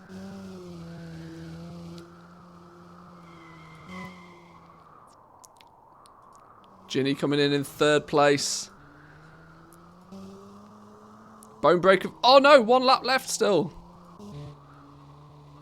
Oh, I think this is set. If people stay alive, I think we have our 1, 2, 3. I think we have our 1, 2, 3. Oh, Bonebreaker with the oil. Strategic oil there. Is this oil going to come into play? Let's see. Let's see. Can you dodge the oil? Dodge the oil. No! Not dodge it. 18 damage taken. 18. You're on 1 health. You just got to survive. You just got to survive. Ginny's on 20 health coming on to the last lap now. Bonebreaker, I think, has got an easy victory on this one. Dropped a nice little bomb there. Sneaky bomb on the corner. Sneaky bomb on the corner. Clear road ahead. Bonebreaker coming in for the win. Bonebreaker coming in for the win on this one. Dodge the bomb. Dodge the bomb. Dodge the bomb. Didn't dodge the bomb. That gives Ginny an opportunity for 2nd place. Just got to survive. Bonebreaker with the win. Congratulations, Bonebreaker. Can Ginny survive? Can Ginny survive the last corner with literally 0 health? Literally no health. How is this possible? Takes 2nd place. On the very last lap. Ban Bonebreaker. Started the race in 1st. Finished the race in 1st. Easy win. Easy win for Bonebreaker. Did I even make it out of the 1st corner? I literally didn't even make it past the 1st corner. And there we go. We are done, boys and girls. Congratulations. We have our winners. Congratulations to Bonebreaker. Ginny sneaks in on 2nd place. Who was our top damage done? PKB with the top damage. PKB knows where it's at for the top damage. Congratulations. I think you killed everybody with that 1st bomb. I think that 1st bomb popped off and killed probably most people. Airtime award goes to Cow. 22 seconds of airtime again. Might not have made it past the 1st lap though, but you know, airtime victory. Congratulations, well done. Our Drift King was Ginny. Congratulations on being the Drift King. Consistency pays off. And our fastest lap, also Ginny. Congratulations, well done. Incredible effort, boys and girls. Incredible effort, well done. Right then, boys and girls. We're going to do one more race and then I'm going to call it there for today. So this is going to be, we're going to do a little bit of an endurance race. We will turn respawns back on, as I feel the lack of respawns is, we don't end up with many players if we turn off the respawns. We'll do a slightly longer. This one, though, this one has a ramp in the middle, a figure of 8. This is guaranteed to cause some collisions. We will do a 10-lap race. This is quite a quick one, but this will be the last race of the day. The last race of the day. The winner of this will get VIP for the next stream, Friday stream. I don't have many rewards or, you know, a reward structure set up for this just yet. But the winner of this next one, VIP for the next stream. So get yourself in on this one. Get yourself in. We'll start a timer for 60 seconds. I will try to remember to get in on this myself, even though I can't give myself VIP, but you know. You can use your channel points to buy some items. We have, I don't know if I can't see the track very easily on this. We have this. We have this in the middle. It's a figure of 8 with a guaranteed opportunity for some chaos to happen in the middle here. So this one could be quite a fun one. Once we've played all of the tracks over the next few days, we'll see just how which map becomes our favourite. You got 20 seconds to join in on this one. We got 23 players. 23 races have joined so far.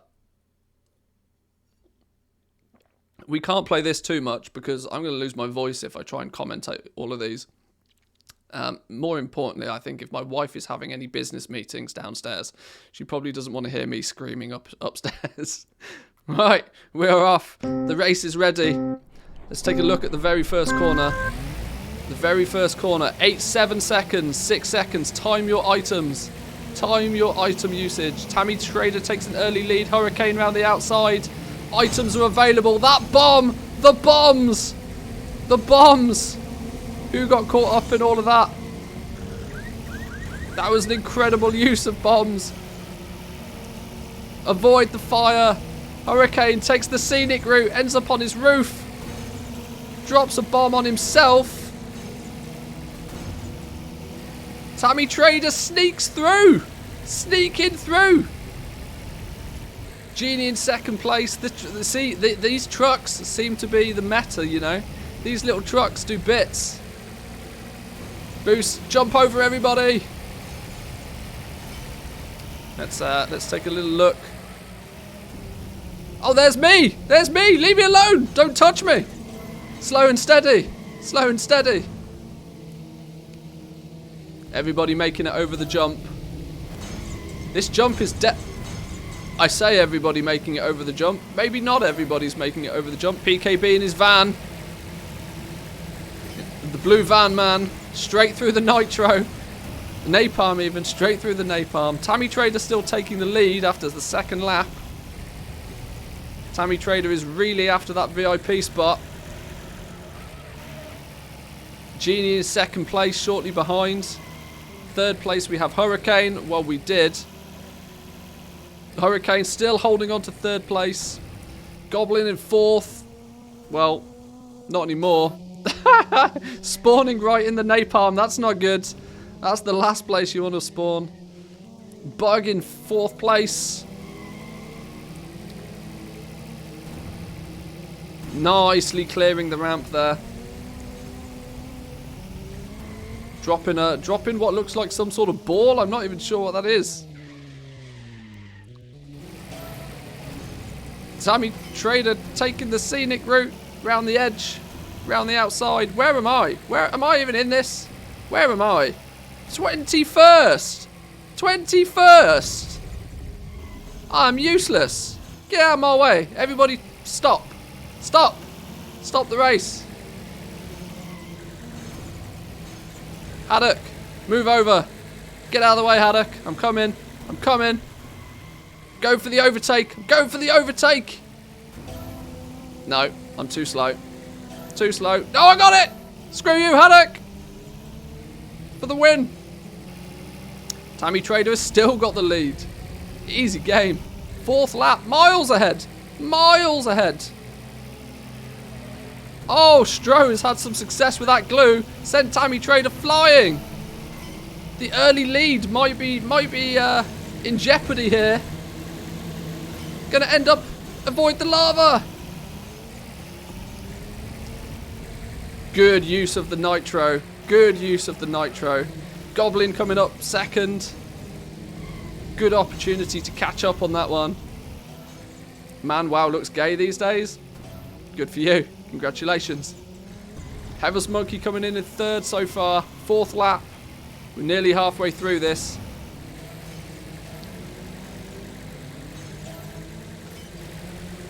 Tammy Trader. Oh, that was a strategic glue right there. That was a strategic glue, look. That did bits. Everybody's going to land in that. Clever. Nice. Let's take a little bit of an overview of what we got going on here. Let's take a look at the jump. The use of power-ups here and here and here seem to be very good use of power-ups.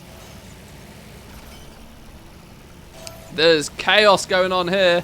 Oh no, Genie fell into the fire. PKB managed to just about get over it. What is going on this ramp? What is going on here? It's all kicking off. Tammy Trader still with the win. Oh, blows up on landing. That gives Goblin a chance to come through, surely. If you put your steering wheel back on in the right direction. Genie coming in third. Where's Stro at? Stro's in 9th. Bit of a cluster going on here. Bit of a cluster. Can you all get over the ramp? Oh, what is this? Stro gets flipped upside down. 1 health. 1 health. Oh, Snapper obviously does not appreciate the work that LST has provided. I am in 9th place. I will win. I will win. I will win. What is this madness? This is Viewer Games Arcade Racing. Oh, that oil slick was beautiful. That oil was beautiful. Who's this? Seducer. 9. Seducer with the oil slick. 10, 11, 12. You've nearly got everybody with that oil slick. Beautiful placement there. Oh god, I'm going to blow. I'm going to blow. This is not going to be a pretty landing. Oh, I took out PKB. Get wrecked, son. That'll teach you to have such a big chunky blue van. There's no time for deliveries. This is racing, my friend. Right, Tammy Trader is still holding on to the lead after pedo van. Oh dear. Tammy Trader still with the lead. Genie somewhat close behind, not really. Hurricane in 3rd place. Hurricane is hot on the heels of Genie. This is a race by Hurricane. Genie doesn't appear to have much going. 24 health. This is not good. Somebody places an oil right on the top. Hurricane is zooming. Zooming. All the speeds. I, on the other hand, am useless. Actually useless. 17th. 17th. I should be ashamed. Not as ashamed as Haddock, mine. 23rd Haddock. Red is obviously not a go faster colour. Red is not a go faster colour. Put your foot down, my son. Put your foot down. Tammy Trader still holding on to the lead. Only Tammy Trader and Hurricane are on their 8th lap. The Boots is coming in for a suicide mission by the looks of things. The Boots with 5 health. Stay away from the car that's about to blow up. It's going to go boom. Is it going to... Is the Boots going to make it? Tammy Trader squished you. Oh dear. No prisoners. No prisoners. And no prisoners whatsoever. Hurricane in 2nd place. Slow and steady. Avoid the oil. Avoid the glue, sorry. Cow in 3rd place. Not far behind. We have Genie in 4th. Stuck in the pack here. Genie stuck in the pack. Genie holding up Genie. PKB up the rear. Beautiful napalm there. Stro doing some dancing. Seems to be stuck. Oh no. Stro seems to be stuck on somebody's corpse. I don't know how to help you, my friend. I don't know how to help you. That's a real unfortunate situation. And you are out of there. You are out of there. Tammy Trader, 61 health, last lap. Last lap. Miles ahead of the pack, I would say. Miles ahead of the pack. Just needs to survive. Just needs to survive this lap without too much issues for the win. Bargrim doesn't appear to appreciate that, though.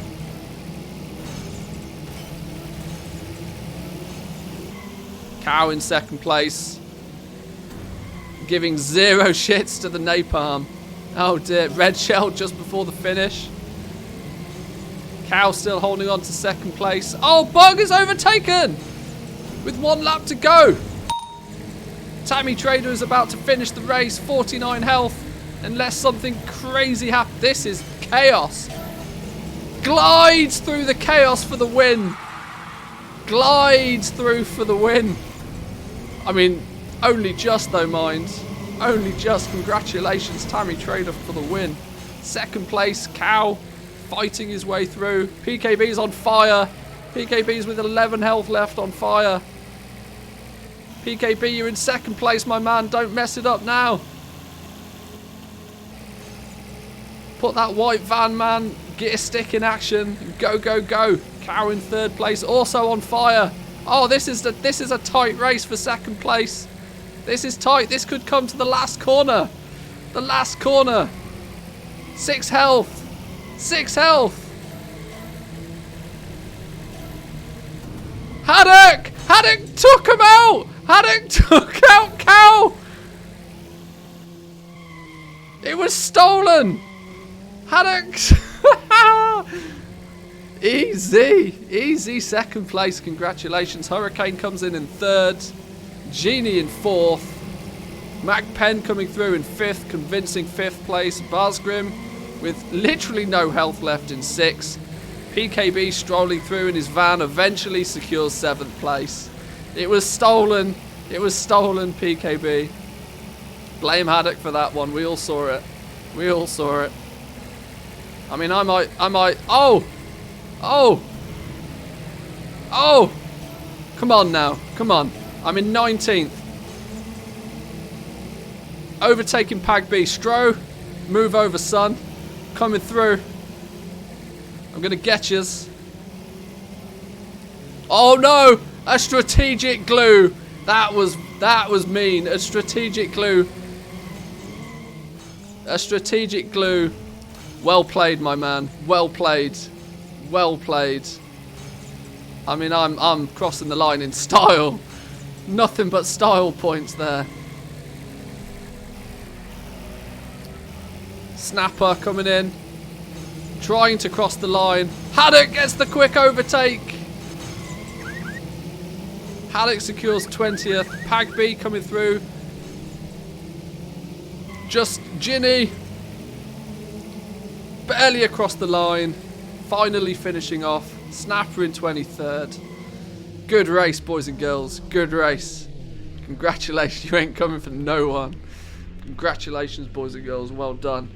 Our winner of today's race, Tammy Trader, gets themselves VIP. Gets themselves VIP. Congratulations. There's many reasons you should be VIP anyway, but VIP, congratulations. Now I need to remember how the hell to do it. I will ensure that it is. Let me give you your VIP. Why can I not do it for my little interface menu thing? I almost accidentally pressed ban. Then that would have been funny, wouldn't it? Role manager. Role manager. Add new.